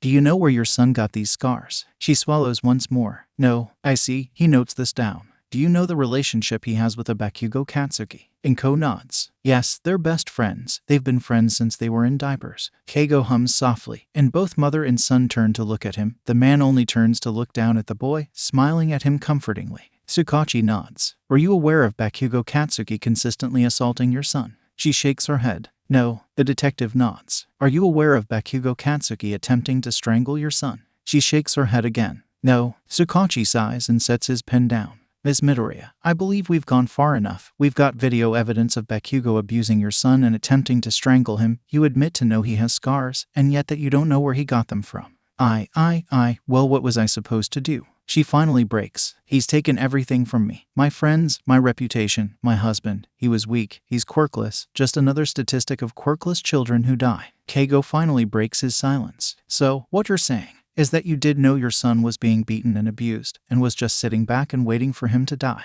Inko turns to glare at him. What was I supposed to do? Oh, I don't know. Maybe treat him like a human being. Perhaps care for him like a mother is supposed to. You know, just the usual things. Tsukachi clears his throat before she can retort. Ms. Midoriya, we're placing you under arrest for child endangerment, abuse of a minor, and complicity for murder. He raises a hand, and two officers join them in the room. Izuku hadn't even known they were there at the ready. His mom doesn't go silently, screaming things at him, and he averts his eyes, squeezing Keigo's hand, fishing in his hoodie pocket when his phone vibrates, and he unlocks the screen and clicks on the message. Purple boy, as requested. MP3. Purple boy, help. Purple boy, please help. Purple boy, they're going to lock me in. Purple boy, help. He stares down at his phone, partially in surprise.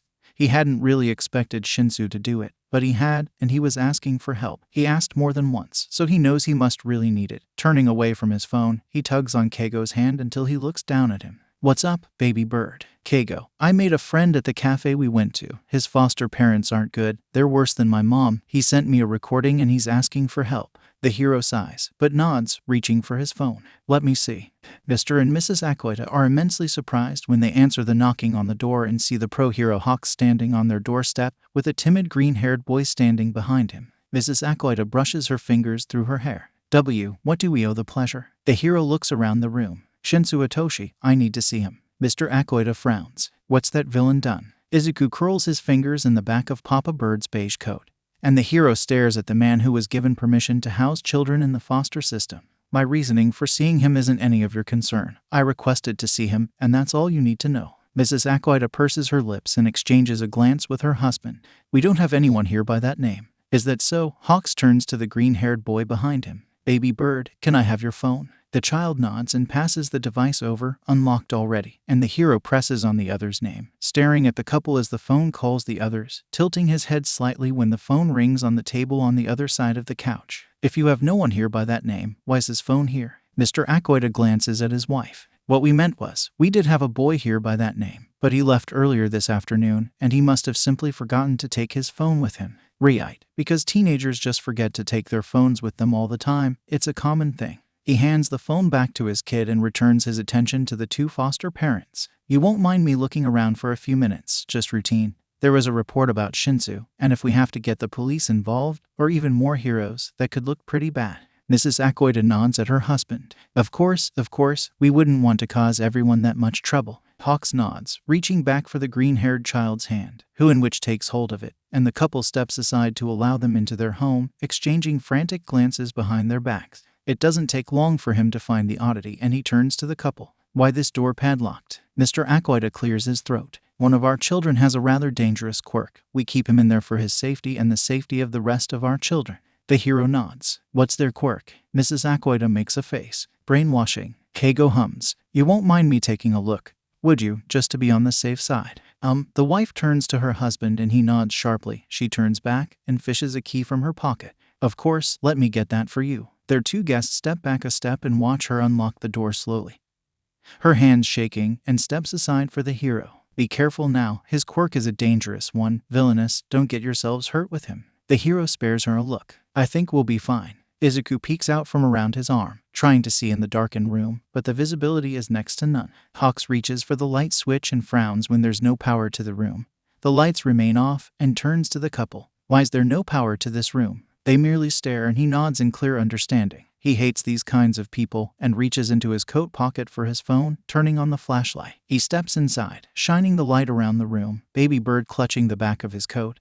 And at first glance the room seems empty until he does a quirk double check. His eyes meet the purple eyes of a boy, sitting curled up in the corner of the room, on a mattress, a leather muzzle wrapped around his face. The kid stares at him in surprise. Izuku had told him about their plan, and while he hadn't exactly been thrilled that he'd been input into their plan without his knowledge, he agreed to see what was going on. The sight before him matches perfectly with the recording on his kid's phone. Izuku steps out from behind him and waves. Shinsu waves back. He steps forward, slowly. He's not sure how easily the kid can be startled into lashing out and squats next to him on the mattress. "You're coming with me, fledgling." The hero holds a hand out to the boy, who stares at it for a long minute before reaching out to take it, allowing the blonde man to pull him to his feet. Once they're in the hallway, where they can see clearly, Keigo turns to snap a few pictures of the desolate bedroom, then of the padlock, and then of the kid wearing a muzzle, before stuffing his phone back in his coat pocket. Then, he turns to the kid, turning his head gently to get to the strap latch on the side. "Let's get this off you, little guy." Shinsu rubs his jaw when the muzzle is removed, watching the hero turn to his foster parents, dropping the muzzle in his foster mom's hands. As the pro-hero Hawks, I'm claiming emergency guardianship over Shinsu Hitoshi, pending an investigation and verdict in court. He reaches in his other pocket for his wallet, shows his ID and pulls out a card for them to keep. "If you have any questions, you can call any of those 3 numbers. And then, Shinsu's being guided away, a hand pressing to the small of his back, and making their way to the door. Once they're outside, the door of his foster home closed. He stares mutely, looking around himself. He's not allowed outside of his room until it's time to go to school in the morning. It's been so long since he's actually seen the night sky, the stars and moon and everything, and he feels his face again, relief flooding through him at the lack of thick leather under his fingertips. The hero and Izuku don't say anything behind him, letting him stare up at the night sky and rubs his face lightly, waiting for him to turn to them. Hitoshi stares at the winged hero for a long minute before turning to his new friend. You never told me Keigo was Hawks. Izuku gives a small sheepish smile. You never asked. He glares at his friend and turns to stare at the hero, who smiles at him and signs. Everything okay, fledgling? The purple-haired teen takes a minute. I didn't think this would actually happen. He pauses for a minute. I don't know what to do now. What happens now? Hawks nods lightly. Well, at this very moment, I think we should probably head home. Sun's gone down. You'll have to share a room with Izuku. I only have a 2-bedroom apartment.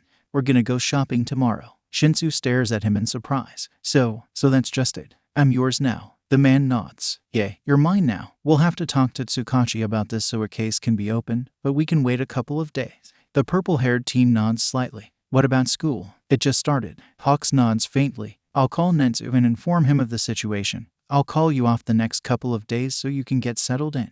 Hitoshi blinks. How'd you know I go to UA? The winged man smiles sagely. I saw you walking down the hall when we were on our way to Hound Dog's office. He nods slightly. Shinsu Hitoshi. What do you want me to call you? What's your name? Hitoshi tilts his hand. What should I call you? The man hums. Takami Keigo. You can call me Keigo if you want. The purple-haired boy smiles. You can call me Hitoshi. Keigo returns his smile. Are you okay with flying? Hitoshi smiles wickedly and nods. Flying is awesome.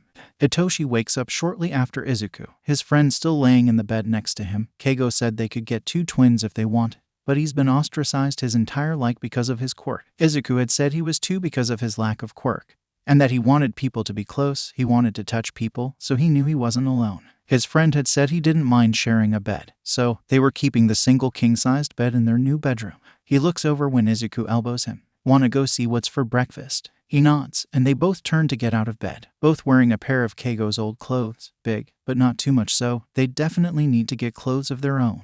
The birdman smiles at them as he sets a plate of waffles on the table. Hey baby bird, fledgling, you guys sleep okay? Izuku nods mutely and claims a chair. Reaching for a waffle for himself, the blonde man rubs his head lightly. Hitoshi slides into a chair next to his friend. It's all sort of still a bit surreal. Part of him was still expecting to be woken up by his foster mother banging on the door of his homemade prison cell, and nods slightly. Thanks, again, for, if Keigo is surprised to hear him speak after signing the night before, he doesn't indicate it, and leans over to push a waffle onto his plate. Don't mention it, fledgling. I called Netsu and told him what was going on. He said he'd let your teachers know and to take the next few days to get settled in. He nods and tears of a small piece of his waffle, looking up slightly when he sees the man flop down into a chair across from him. We'll go do some shopping after breakfast. They eat in silence for a few minutes, and then it happens. The moment Hitoshi realized he's been united with his soul brother, Izuku sets his glass of juice down, clears his throat, and, Hitoshi, can you read number 23 for the class? He smiles down at his almost finished waffle. No, I cannot. What up? I'm Hitoshi. I'm 15 and I never fucking learned to read. Izuku giggles when Keigo snorts and shakes his head in amusement.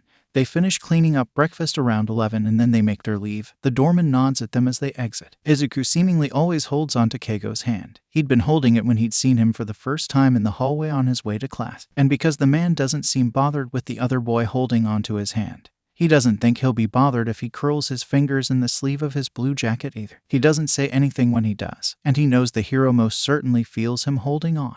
The train station is packed when they get there, and Hitoshi swallows nervously at there being so many people around, the cruel accusations and taunts from his past echoing in his mind. And Keigo looks over at him, the hand clutching the sleeve of his jacket is shaking. Fledgling, you okay? The purple hair boy's head flits around at his voice, and he bites his lip to keep from talking, because what if? Keigo nods as though that action is answer enough. You don't like being in large crowds, do you? Hitoshi shakes his head once and feels the tension slowly wash away when the man smiles. It's okay, fledgling, just focus on me, give me your hand. He immediately lets go of the man's sleeve and latches onto the man's hand, and he sighs when he squeezes his hand firmly. It's okay, fledgling. We'll avoid the crowds. I know a few places we can go get our shopping done that's never typically too busy, not very many people. He feels his cheeks burn and signs shakily with his other hand. Sorry, don't like talking in crowds. Scared. Hey, it's okay. Keigo squeezes his hand again. You don't need to apologize. I understand. It sounds like you've got social anxiety. We'll talk more about it when we get back home, okay? Hitoshi nods mutely, and the three of them step onto the train when the doors open. He's not so embarrassed about stepping closer to the man's side when he sees Izuku do the same thing, and the winged man squeezes his hand again soothingly. The first store they go to is a small store. There's a few people inside, but only a few. He only counts 3 others, and that includes the store clerk. Izuku spies some hero merch and tugs on the winged man's hand. Pointing over at it when he looks down at him, Keigo chuckles softly and nods. Go ahead, baby bird. Take a basket and pick what you want. I know the clerk. I'm gonna go catch up. You guys get what you want and join me. He turns to the purple-haired boy. Are you comfortable with that, fledgling? Hitoshi tries to think of an answer when Izuku grabs his other hand and drags him forward. He stumbles slightly. Keigo chuckles softly behind them, and he lets himself be dragged over to the hero section. No one's in this part of the small shop, so he's comfortable answering Izuku's question verbally when he asks, "Who's your favorite hero?" He thinks about it. If you'd asked him any time before, he'd have said Eraserhead with zero hesitation, but it had been Hawks who'd finally given him a home, where he wasn't ridiculed and insulted and bullied because of his quirk. Hawks. Izuku grins up at him. Mine too. Let's see if we can find anything. The greenette grabs them both a basket, and they sift through the racks. He finds 2 hoodies with maroon wings on the back and the quote "soar high" on the front, and past Izuku one while he takes the other. Hitoshi raises an eyebrow when the smaller boy holds up an All Might poster and says he's going to use it as a dartboard, but doesn't question it. That seems like a can of worms that he'll leave for Keigo to take care of. He finds an Eraserhead hoodie and a Present Mike poster. Izuku finds a Kamui Woods hoodie, makes a Groot comment which makes the other boy laugh, and a Maruko hoodie with bunny ears on the hood. And Izuku says it's going to be his favorite hoodie because he can wear it with the hood up and go around saying "hop hop motherfucker." They find a poster of Hawks that cracks them up, and they both agree it's going to be their treasure. A Gang Orca poster, Midnight poster, and 2 Ingenium hoodies later, they go searching for pants, because pants are a necessity. Keigo laughs when Izuku shows him the All Might poster and what he wants it for. They're at their second store when it happens. He doesn't mean to, it's an accident. He asks a question. That's all he does, an innocent question. Hey, Keigo, can I get this shirt? The man turns to answer his question and only gets 2 words out before he falls limp. And Hitoshi panics, because he just used a villain's quirk on the number 3 pro hero, and oh my god. Izuku starts panicking when he starts panicking because of course that's how this works. Hitoshi, how do I wake him up? Hitoshi doesn't answer. His hands are shaking too hard to sign. And is it just him, or are the walls closing in? Is he the only one having trouble breathing? Hitoshi. Izuku's standing in front of him. How do I wake him up? He makes a pinching motion with his fingers and the greenette nods, turning away from him, and Hitoshi buries his fingers in his uncontrollable hair and just wheezes, because he can't fucking breathe. Hitoshi. He can barely hear the voice. Hitoshi, it's okay. No, it's not. I used my quirk on a pro hero. I fucking brainwashed Hawks. I'm a villain. I have a villainous quirk. I'm going to be muzzled again. He's going to send me back. Hitoshi, you need to steady your breathing. You're going to pass out. He shakes his head frantically because he can't fucking breathe. Hitoshi, can I touch you? The purple-haired boy nods frantically, and then arms are wrapping out him, and he's pressed firmly into someone's chest. Their voice rumbles in his ear. Keigo, oh god, Keigo's awake. He's going to hate him. He's going to send him back. He's going to lose this new home. He's going to be muzzled again. Please don't muzzle me again. Please, Hitoshi, it's okay, fledgling, it's okay. A hand curls around the back of his head. That was so cool. It was like an out-of-body experience. That's an amazing quirk for a hero. It has a large range of possibilities. Steady your breath, fledgling. Try to mimic mine. In for 7 seconds, out for 5, in and out. He nods, trying his best to get himself under control, to calm his panicked breathing, fingers scratching at the back of his head. There we go, that's it, fledgling. Everything's okay, it's okay, I'm not upset. Accidental quirk usage happens, it's just a part of life. It takes a minute or so, but Hitoshi gets his breathing under control and slowly curls around the hero, curling his fingers in the back of his jacket. I'm so sorry, Keigo. Please don't send me back, please. Hey, fledgling. The man pushes him back slightly and curls his hands around his face, rubbing the tear tracks left over from his panic attack away with his thumbs. I'm not sending you back. You're mine, kiddo, just as much as Izuku is. You're stuck with me and all my bird references and puns. The boy smiles up at him slightly. I'll always love you, fledgling. Hitoshi giggles softly. You can play at that game, Papa Bird. Keigo laughs softly. You'll fit right into this bird family. Izuku giggles softly beside them. Bird puns are ducking awesome. The winged man laughs again and tugs the greenette closer by the front of his shirt, chirps off the old block. They go to 2 more stores after that. One for things Keigo needs, the second for things Hound Dog recommended.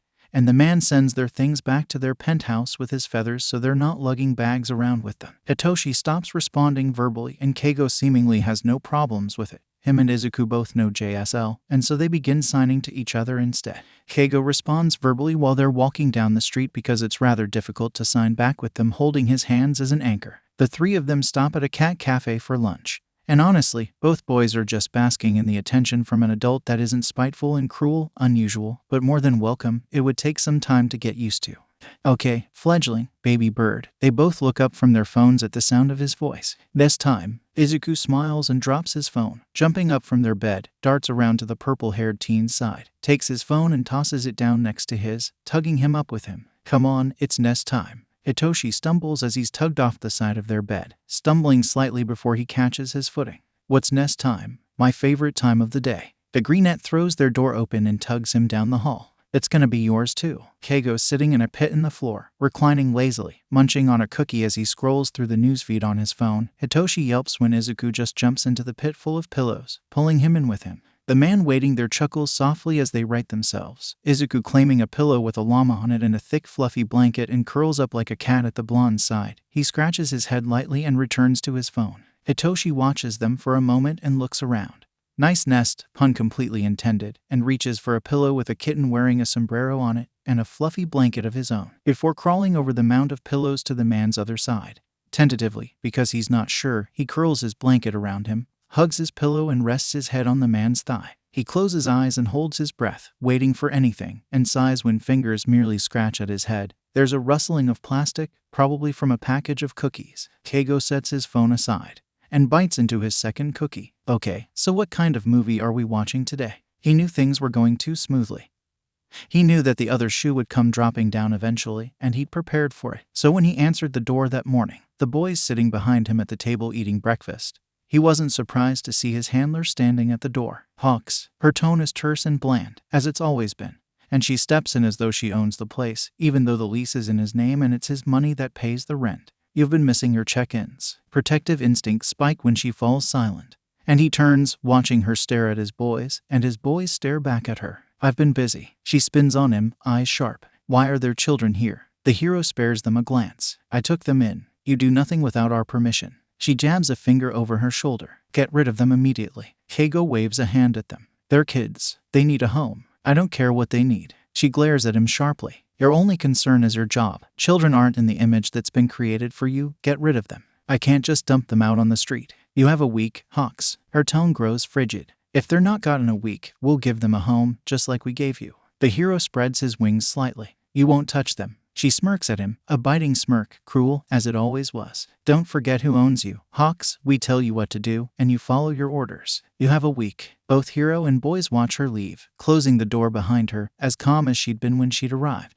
Keigo turns at the sound of a crash, Izuku staring up at him with wide eyes, the glass he'd been holding laying in pieces on the floor, his hand still poised as though holding it, shaking rapidly. And he rushes forward before the panic attack can completely unfold. He was under the impression he was going to lose the one person who'd ever treated him like he was a human being. Hey, it's okay. Izuku's breathing starts to pick up. Baby bird, can I touch you? The greenette takes a moment before nodding frantically, and he lifts him up carefully, nodding at Hitoshi, over to their nest. Come on, let's go to the nest. Izuku trembles under his touch, and by the time they reach their nest, he's practically dead weight, and he carefully helps him down inside. Hitoshi climbs in silently, curling up around his kitten pillow, retreating inwards in his horror at the thought of leaving. Keigo flops down against a few large pillows and carefully pulls the greenette down with him, between his legs, resting him against his chest. Okay, baby bird, can you hear me? The greenette nods quickly. Okay, baby bird, I need you to tell me 5 things you see. Can you do that for me? Izuku inhales deeply and nods. Hito. Good, what else? The boy inhales again. Your foot. You're doing great. What else, baby bird?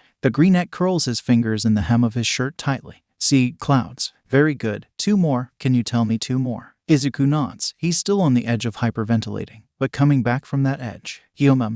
Pillows. And DVDs. Good job, baby bird. He squeezes him firmly to keep him grounded, from regressing back into the hands of the reaching panic. Can you tell me 4 things you hear? The greenette nods lightly. Heart. You hear my heart? What else? Izuku closes his eyes.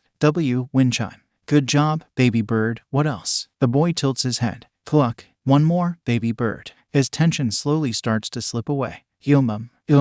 You can do it, baby bird. Izuku nods. I hear you talking. You're doing great. Baby bird, can you tell me 3 things you feel? The greenette nods again. You. What else? Izuku uncurls his fingers from the hem of his shirt. Pillows. Good job. One more, just one more. Ilmum. The boy tilts his head. The wind. You did great, baby bird. He squeezes him again. Feel better? Yay. Izuku nods lightly. I feel better, Papa Bird. Good. Keigo turns to the other boy. Hitoshi stares up at him when he feels his eyes, and he smiles, holding a hand out to him. Come here, fledgling. The purple-haired boy slowly crawls forward, bringing his favorite pillow with him and curls under his arm into his side, and he curls his arm around him. I'm not letting you go. We'll figure it out, but I'm not letting you go without a fight. They stay in the nest for the rest of the day, curled together, watching cheesy rom-coms on Netflix.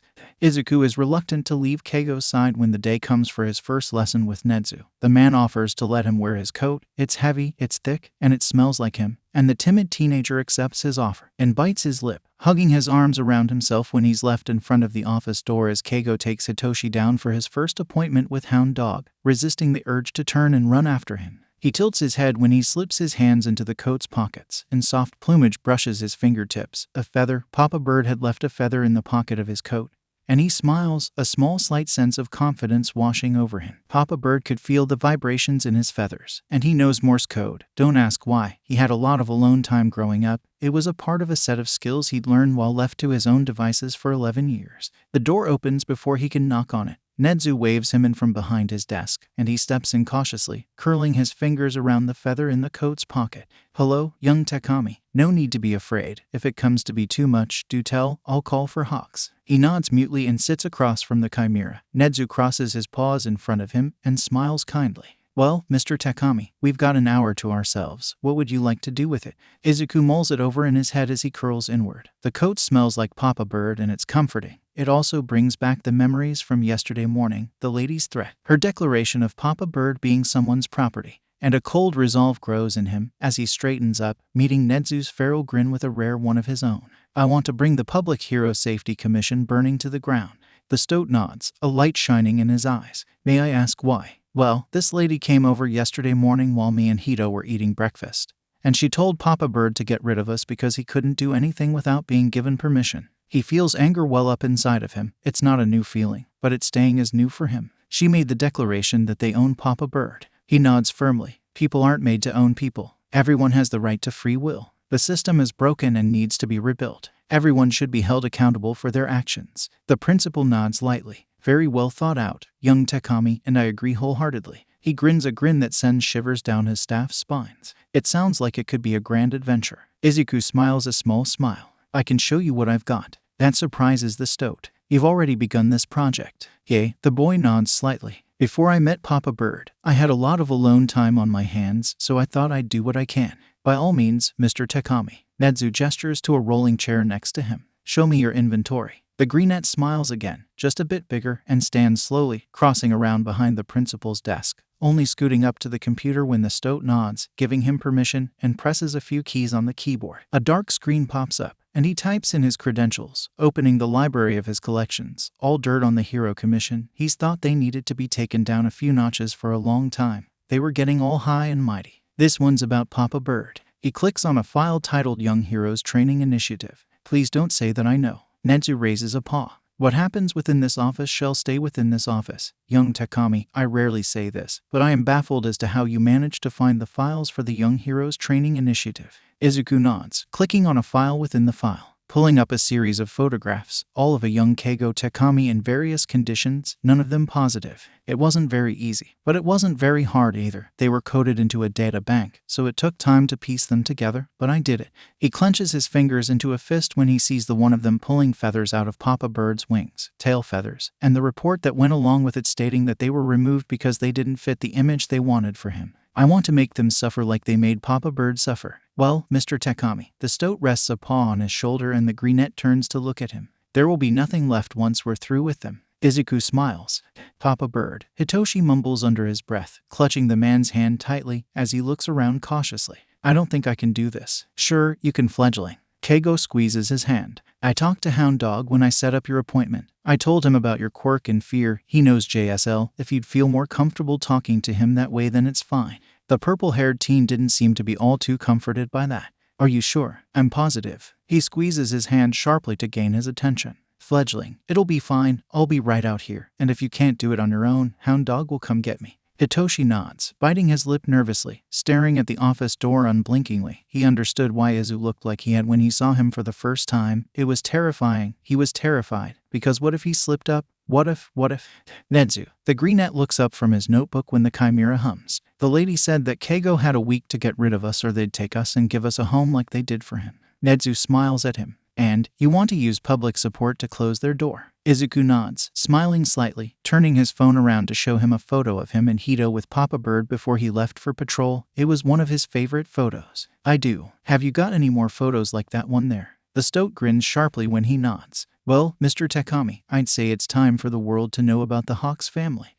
At Birds of a Feather, tweeted a picture. Meet the two IS of the Hawks family. The photo was obviously taken as the hero was attempting to make his leave for patrol, a purple-haired teen hugging his arm tightly, drowning in his coat, and a greenette hugging his other arm, the hero's goggles on his head, his arm held out as the selfie was snapped. At Hawks Stanfiv Eva, at Birds of a Feather they're adorable. AAAWWW hashtag birdfam hashtag IS hashtag babyhawks hashtag Papa Bird at Superman's Kryptonite, at Hawks Stanfiv Eva at Birds of a Feather, AAHHH. Look at his content, smile though. You can see how much Papa Bird loves his IS. Hashtag SOCUTE hashtag babyhawks hashtag Papa Bird at Maruko, at Birds of a Feather, I support this. Also, Beach, why didn't you tell me I was an auntie? Hashtag birdfam hashtag babyhawks hashtag Papa Bird at Midnight, at Birds of a Feather, Hawks. You never told me you took another baby bird into your nest. I need to know these things. Sue cute. Give him lots of love. Bird, Auntie loves you baby hawks.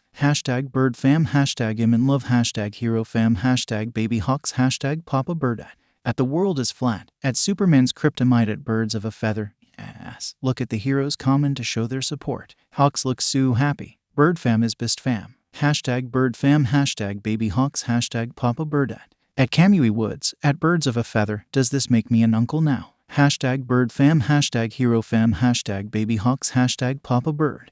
Hitoshi inhales when the door to the office opens, and another boy steps out, head bowed, red and white hair. He recognizes him as a hero student.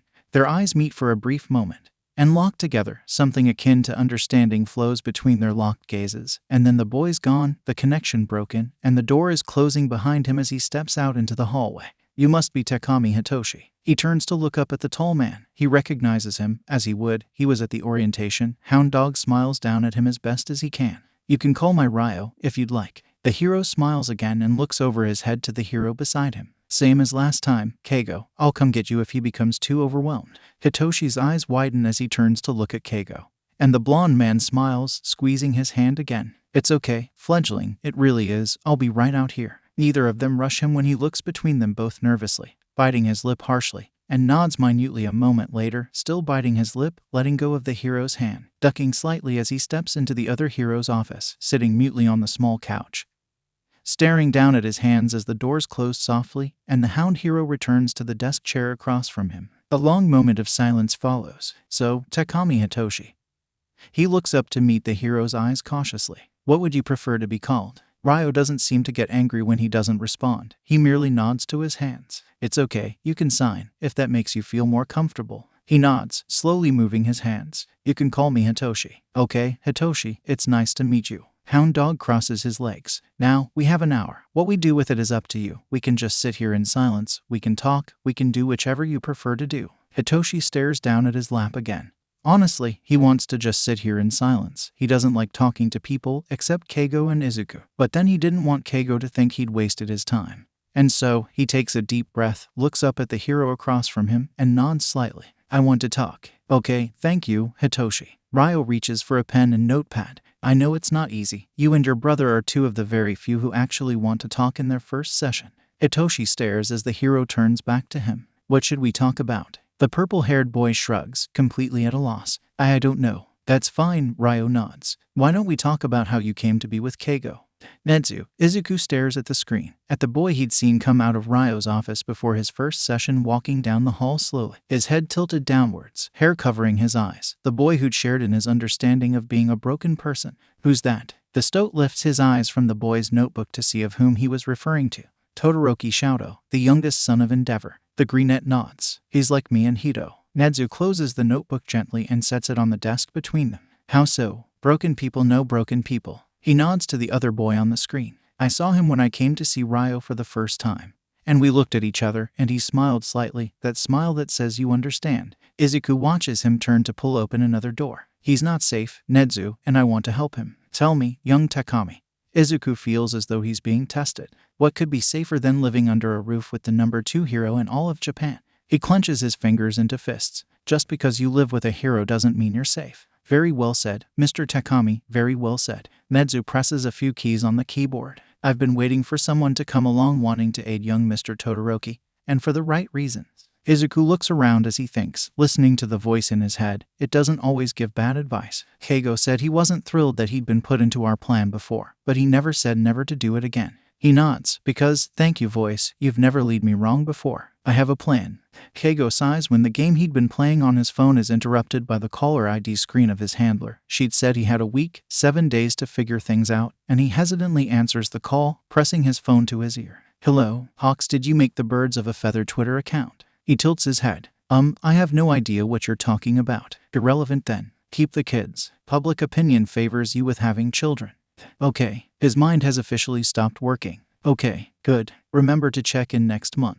The call ends abruptly, and he lowers his phone in complete mystification. He honestly, for the first time ever, has no idea what they'd assumed he'd done. Scrolling through his apps, he opens his Twitter and searches the name he'd been given, raising an eyebrow at the account that came up.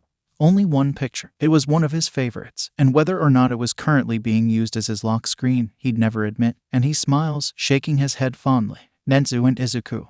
Hey, Izuku's relieved that he runs into the dual-haired boy on his way to meet Keigo down in the waiting room outside Ryo's office, smiling slightly when the heterochromia boy looks up at him in surprise. Here, he holds a small slip of paper out to him and stares at him until he takes it. I know. Todoroki's eyes widen and he nods. I know, and I'm going to help you. And before you ask why, because they always do, it's because I know what it's like to be hurt for something you had no control over. Everyone deserves someone who takes their side. And I take your side. He taps the paper. If anything bad happens, call or text that number and we'll get you out. Todoroki stares at him and then down at the slip of paper containing only a series of numbers. A telephone number, then back up at the other boy, nodding mutely as he tucks the paper inside the inner pocket of his jacket. Thanks. They share a quick nod and continue on their ways, heading in opposite directions. And he smiles, brushing his fingertips over the feather in Papa Bird's coat, reaching up with his other hand to push the door open at the end of the hall. Keigo smiles up at him after he closes the door and turns his phone to show him the post that they'd made. This you and Nezu, baby bird. He nods mutely, stopping in front of him. Was it bad, Papa Bird? The blonde man smiles and pulls his phone back. No, baby bird, it isn't bad. We're trending on Twitter right now.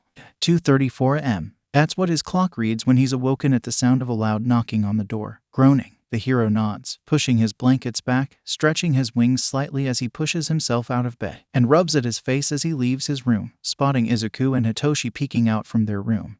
And Keigo shakes his head again when another round of knocking echoes around the somewhat silent apartment, between two claps of thunder. I'm coming.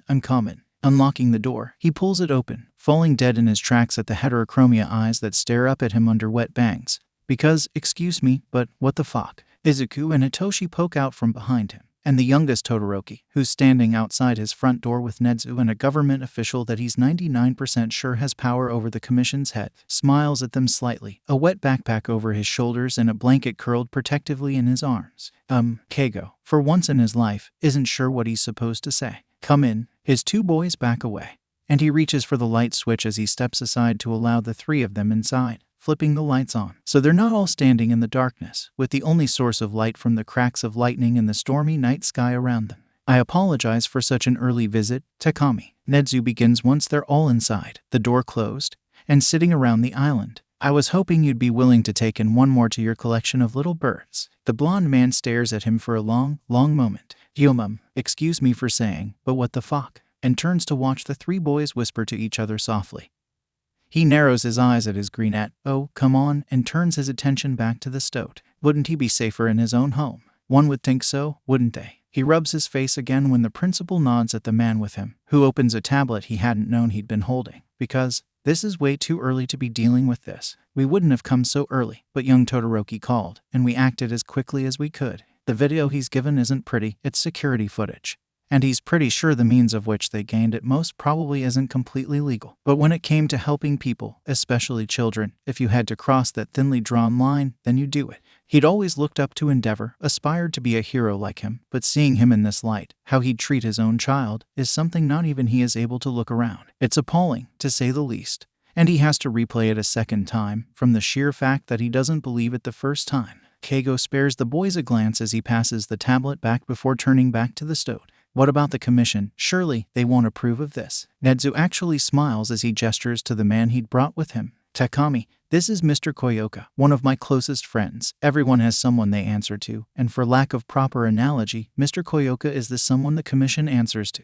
Indeed, the older man's tone is deep, but it's soft, and he bows lightly in respect. On behalf of the Japanese government, I sincerely apologize for the mistreatment you faced at the hands of our commission. I admit, we grew lax in the regulations for the commission, and it was a vital error in judgment that will be rectified. Mr. Koyoka straightens. As of now, young Todoroki falls under your guardianship. While Endeavor is being thoroughly investigated, shall you find yourself unable to adequately care for him, he will be placed as a ward of UA. He glares at Hitoshi when the teen giggles softly and whispers Papa Bird.exe has stopped responding. Keigo holds a hand up. He needs a moment to process. Excuse me, but what? Nedzu claps his paws together. I think, Takami, you will find some grand changes coming your way. He gestures to the boys. We won't keep you too much longer, it is rather late, but we do need to know if you'd be alright with taking him. The number 3 hero looks at them from over his shoulder, watching them whisper to each other near silently, and sighs, brushing his fingers through his hair as he turns back to their 2 guests. Yay, I'll take him. Mr. Koyoka smiles lightly. Very much appreciated. Takami, we saw the photo of you and the other 2 online, and thought you'd be the first we'd inquire with. Nedzu nods slightly. I'll inform his teachers later this morning. He can have the next few days to settle in. I'm sure an adjustment to the different atmosphere will be needed. That, he agrees with. I agree. Thanks. The stoat smiles at the 3 boys, may or may not have winked at Izuku, and gives a soft farewell as him and the other make their leave, leaving the 4 of them alone together. He heaves a sigh, brushing his fingers through his hair again as he turns to the boys, zoning in on the newcomer. Chick, are you okay? Izuku nudges the other boy. He's talking to you. Hitoshi nods. He calls everyone who lives with him something bird-related. Todoroki blinks and nods. I'm okay. Keigo smiles sadly. The fact that you answered my question with a question doesn't lead me to believe you. Izuku nudges him again. You can call me Izuku or Izu. And you can call him, he gestures to Hitoshi on his other side. Hitoshi or Hito. And you can call him, he gestures to the winged man. Keigo or Papa Bird, what should we call you? The dual-haired boy stares at him for a minute before licking his lips slightly. Shouto, or Sho. He smiles slightly at the greenette. Thanks for taking my side. He smiles back at their new brother. You're welcome. Baby Bird, can you do me a favor? They giggle softly when they turn to the hero, pinching his nose, looking the very definition of exasperated. If you're going to include me in your plans, can you at least tell me? Izuku nods and giggles softly. Sorry, Papa Bird. Keigo shakes his head, but smiles, stepping forward. Here, let me take your bag. Shouto nods, carefully pulling his arms out of the straps of his backpack, then out of the sleeves of his wet coat. Thanks for taking me. He tenses when a hand touches the top of his head, but it's not painful, and smiles when it rubs his head softly. Don't mention it, chick. The heterochromia boy turns when the hand pulls away from his head, watching the winged man turn to the other 2, gesturing out into the shadows of the rest of the room. Show him to the nest, little birds, we're spending the rest of the night there. Hitoshi and Izuku nod, waving for him to follow, and he clutches his blanket tighter as he steps forward to follow them. Staring down at the pit in surprise when they come to stand before it, the purple-haired teen nudges him with his elbow and nods. I had the same reaction too. They step down into the pillow-filled pit, gesturing for him to do so too, and he follows suit. The light on the other side of the room cuts off, and he carefully finds a place to sit, curling his blanket around him. His mother's blanket, the last good thing he'd gotten from her before father had sent her away. Keigo steps down into the pit on his right and flops back, groaning softly as he rubs at his face. A twinge of guilt floods through him at the knowledge that it was probably his fault, and snaps out of it when the man nudges his leg with his foot, and he looks up to meet warm gold eyes. What do you want to do later today, chick? Shadow's not used to being asked what it was he wanted to do. He was usually told what he was going to do, and it usually involved training, because his sole purpose was to surpass All Might. This is new territory for him, and he's not sure what to say. There's no barking or yelling when he doesn't answer right away, as he racks his brain for something he wants to do and clutches his blanket tighter. Well, can I go see my mom? He waits for it. For the letdown, he's never allowed. Keigo smiles at him. Sure, chick, do you know where she is? He nods mutely. The hero nods lightly. Sure, we can check the visitation hours later on and see if we can go in to see her. Shadow stares at him in surprise. Really? The blonde man nods sagely. Really? We'll look into it after breakfast. The dual-haired boy smiles slightly. Thanks, Keigo. Waking later that morning is different. It's weird. Not a bad sort of weird. It's just that, when he opens his eyes, the sun's already risen, which has never happened before. The sun waking before him, it was usually the other way around. And, the other thing that's weird, is the red feathers his fingers are curled around. It takes a few moments for it all to come rushing back to him. Hiding in his room after his father's training had ended for the night. Being too pained to move. Calling the number on the slip of paper he'd been given. And then Nedzu and a man he didn't know were in his room. They brought him here. Hawks, Keigo, said he'd take him and that he could go see his mom. Letting go of the feathers, Shadow bites his lip and pushes himself up, crawling carefully over the pillows, closer to the man's side, and lowers himself against him, smiling slightly at the arm that curls around him instinctively and settles back down. Itoshi nudges his brother when he sees their new bird brother fall asleep with Papa Bird, and Izuku rolls over to peer at them from over his side, and smirks, pushing himself up slightly to snap a picture. He and Hito, as he'd officially given admin privileges to, were the proud editors of Birds of a Feather and would ensure the world knew the happenings for their bird family. At Birds of a Feather, posted a photo. The new chick sleeping with Papa Bird. It was a rough night. The picture was of the aforementioned hero sleeping among a pile of pillows, red wings spread limply at his sides, an arm curled over his face, the other curled around a dual-haired boy curled in his side sleeping. At Land of the Living. At Birds of a Feather isn't that Endeavor's kid? Hashtag ColorMeConfused hashtag Endeavorat. At Hippity Hoppity Knife. At Birds of a Feather at Land of the Living I think so. The caption says he's a part of the bird fam now. Suo Shrug hashtag ColorMeConfused hashtag Love It hashtag StanAPapaBird hashtag Bird Fam hashtag Baby Hawksa. At Hound Dog. At Birds of a Feather thank you, Hawks, for giving the boy a proper home hashtag Family hashtag Healing hashtag BirdFem hashtag Baby Hawksa. At Midnight. At Birds of a Feather I always thought that there was something going on but no one would do anything about it, so thank you, Papa Bird, for taking in the little birds who need a home hashtag Papa Bird hashtag Baby Birds hashtag Healing hashtag Bird Fam hashtag Baby Hawksa. At Maruko. At Birds of a Feather Bird Brain, you're doing the Lord's work. The others wanna meet him. Auntie Maruko is coming Lil Hawks and I'm bringing the whole fam. Hashtag Papa Bird hashtag Bird Fam hashtag Healing hashtag Hero Fam hashtag Baby Hawksa. At Flaming Hot Cheeto. At Birds of a Feather thanks for taking Sho away from that flaming monster and giving him a new home. Love you Sho hashtag Bird Fam hashtag Healing hashtag Baby Hawks hashtag From Beyond the Grave hashtag Fairy Guardian Angel hashtag Falcon Dahor. Message set. At Birds of a Feather at Flaming Hot Cheeto. At Birds of a Feather, Talia, right. At Flaming Hot Cheeto, what the fuck? At Birds of a Feather, it's okay I won't tell. My name's Izuku, I took Sho's side. Everyone deserves someone who takes their side. At Flaming Hot Cheeto, you're the reason Sho was taken from him. At Birds of a Feather, I know what it's like to be abused for something you can't control. I'd do it again. For any Onet. At Birds of a Feather, so, you know my name's Izuku, you're Talia, right?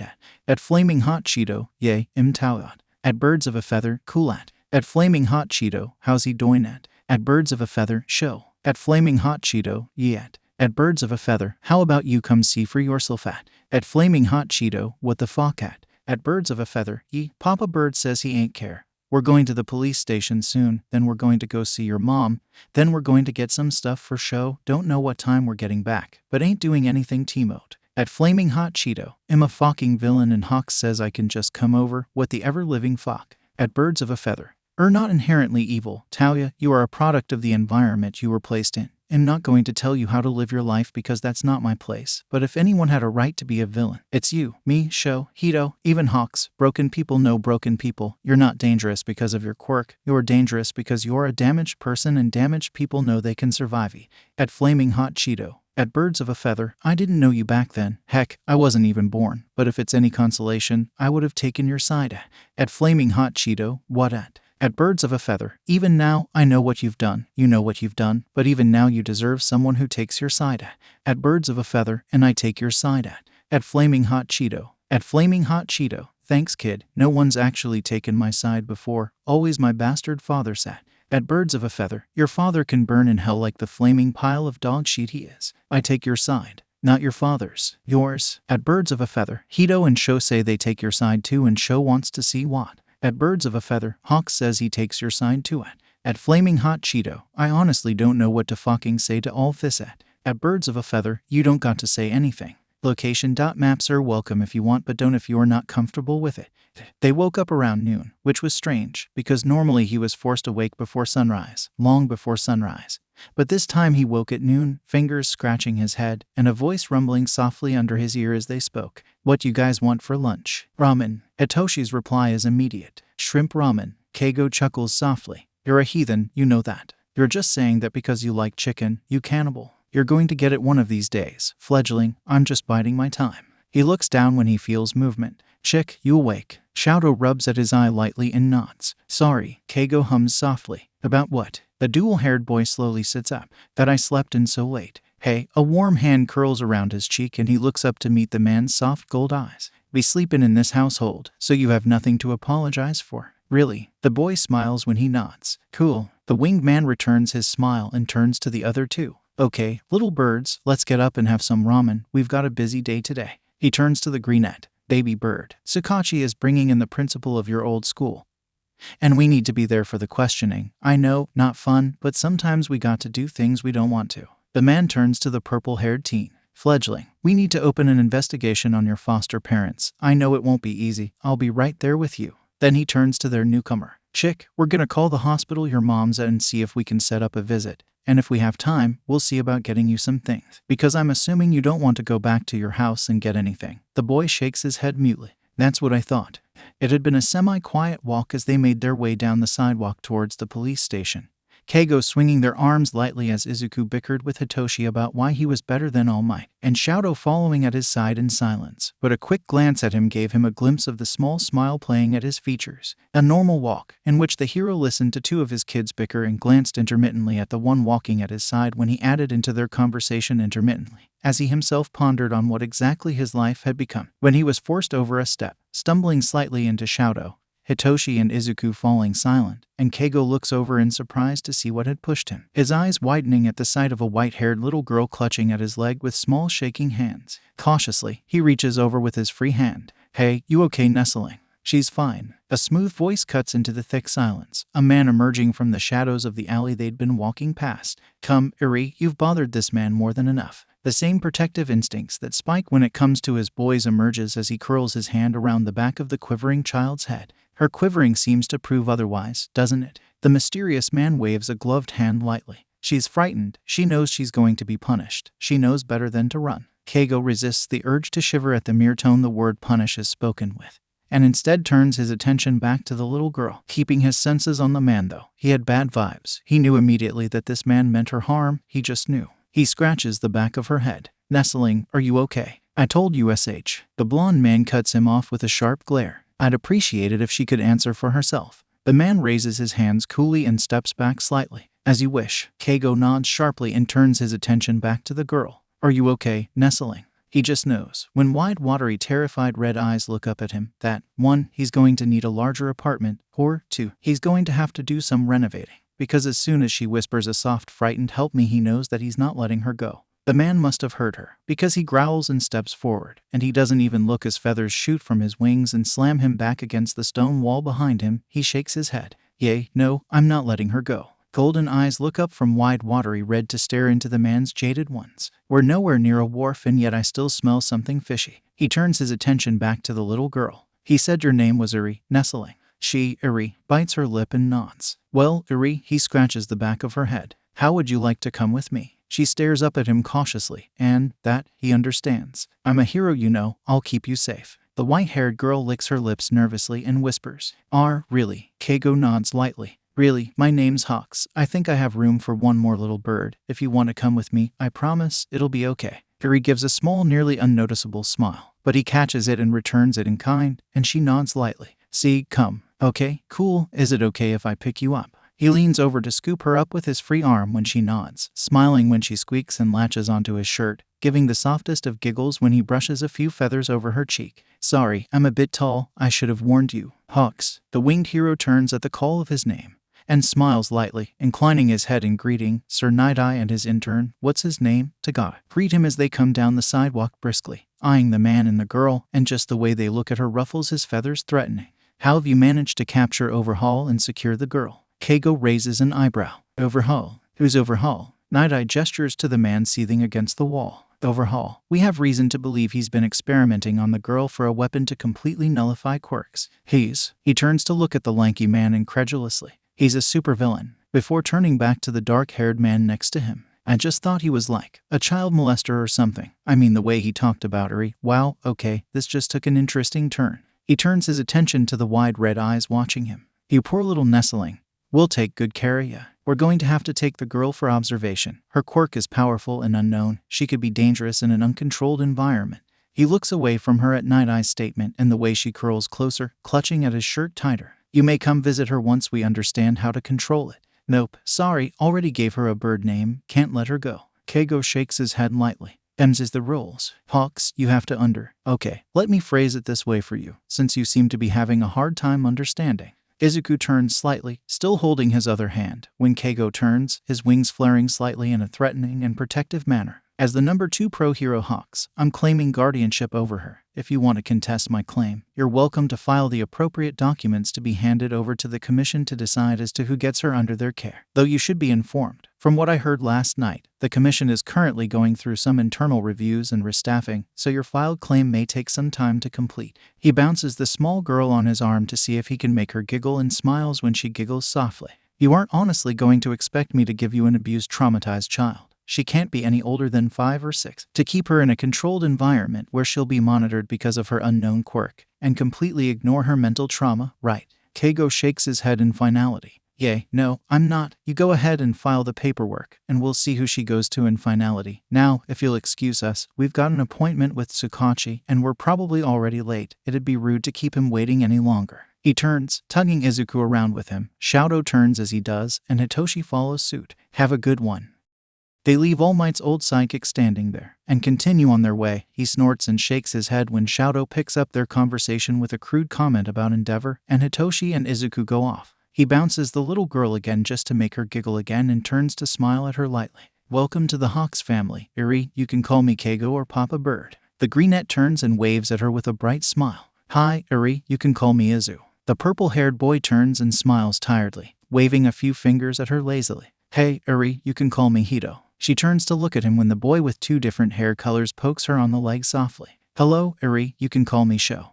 Tsukachi stares at them when they enter the station, turning to stare at Keigo after he takes in the sight of Endeavor's youngest son standing at his side, the purple-haired sleepy teen on Izuku's left, and the white-haired little girl sitting on his left arm. He'd only seen him a few days ago, and he'd only had 1 kid. How in God's green earth did he manage to procure 3 more in that short span of time? The winged hero heaves a sigh and shakes his head. Please don't ask. The detective decides he's going to take his advice. He does not ask. Okay, little birds, time for some shopping. He nods at Hitoshi. Sleepyhead, get us a cart. The purple-haired teen salutes lazily and spins around to get them a cart. Iri looks around in wonder at everything. All the colors, she's never been in a place like this before. Shadow steps closer nervously. They're near his father's agency. He doesn't want to think about what might happen if they run into any of his sidekicks. Or worse, him. He looks over when an elbow nudges his side. Take hold, chick, you need an anchor. The heterochromia boy nods and latches onto his sleeve, taking a few steadying breaths. Iri looks back at the nice man when he bounces her lightly again. If you see anything you want, you let us know. You get anything you want? Nestling. Okay. Hitoshi returns with their cart, leaning heavily over the handlebar, and he rolls his eyes. Kid needed a nap. Okay, birdies, let's go check everything out. He steps forward, and they follow, Hitoshi mumbling under his breath to Izuku and Shadow. The search for clothes first. Shadow only came with the pajamas he'd been wearing when he'd arrived, and the change of clothes he was wearing now. He set 3 jackets in the cart, blue, maroon, and gray. Various t-shirts, an Endeavor poster, for the same reasoning Izuku had wanted the All Might post, a few Hawks items, which, yes, he did crow about, sue him. Pants, because pants were important, the necessities. He placed a coat similar to his in the cart and it made his wings flutter. Because baby birds, oh. Yuri pointed out a few things, hesitantly at first, a stuffed unicorn and a large stuffed cat. Some colorful dresses, a few jumpers, a flower nightlight, a soft plush blanket with owls on it, various kinds of shoes, some pajamas. They found a pair of Hawk's pajamas and she hugged them to her chest as they continued on, some colorful headbands and butterfly barrettes. Honestly, he wasn't all too sure what little girls needed, so if she pointed at it, they put it in the cart. They stopped at a changing room to get her changed out of the bland, dirty dress she was wearing presently. She'd almost cried when asked if they could remove the bandages because of her scars, but felt better when Sho showed her his and said that they'd match, and she wanted to match Sho, so she let Keigo remove her bandages. Slipping into a Hawk's dress they'd found, long dark red stockings, and black boots, she rejoined them, smiling slightly at the others' soft cheers, and waited patiently while Keigo braided her bangs and clipped them back with 2 butterfly barrettes. I have to say, nestling. She giggles softly when the blonde man winks at her. You're looking real good. Yuri smiles a small smile and bounces forward slightly, curling her hands around his. Thank you, Papa Bird. Keigo smiles, and she shrieks softly when she's scooped back up, resting on the hero's arm again. You're most welcome. Little nestling, most welcome. At Birds of a Feather posted a photo. Meet the new nestling. Be nice, she's shy. The picture shows them all at a table in a cat cafe. Hitoshi is clearly the one taking the selfie group photo. No one but Izuku seemed to notice he's taking the photo, and front and center is a little girl with red eyes, a small horn, and gray hair pulled back, braided and clipped, eyes wide, sitting on the blonde man's lap, smiling slightly as she pets a kitten's head. The dual-haired boy seems to be in a conversation with the man, but a closer look shows him smirking at the camera. At midnight, where do you keep finding these adorable kids, Hawks? She's so adorable. Welcome to the family, baby nestling. Hashtag cutie pie, hashtag little nestling, hashtag baby Hawks, hashtag love, hashtag be still my heart. At Hawks Stan On, can I just be the first to say, we stan a Birdman giving kids a home, it only makes me love you more. Hashtag little nestling, hashtag bird fam, hashtag baby Hawks, hashtag baby Hawks, hashtag my number one, hashtag wholesome. At Kamui Woods, Hawks, I never took you for a family man. But seeing these, I've changed my view. Giving kids who need a home is truly heroic. I can't wait to meet them. Hashtag bird fam, hashtag hero fam, hashtag baby Hawks, hashtag little nestling, hashtag family. Shoto was wringing his hands together anxiously as they waited in the day room for his mother after the nurse that had sat them there left to go alert her of their arrival. He looks up in surprise, torn from his thoughts, when a larger warm hand catches one of his and squeezes. It's okay, chick, take a deep breath. He stares at him and he squeezes his hand again. Do it, chick. He takes a deep breath, holds it, and exhales when the winged man nods. It's okay, I'm right here. The others are right there. He nods to Hito and Izu working on a puzzle with Eri at the next table. It'll be okay. Heterochromia eyes meet his, and the boy smiles lightly, ducking his head slightly. Thanks, Keigo, for letting me come. Hey, she's her mom. Keigo rubs the back of his hand with his thumb. You should be able to see her when you want to.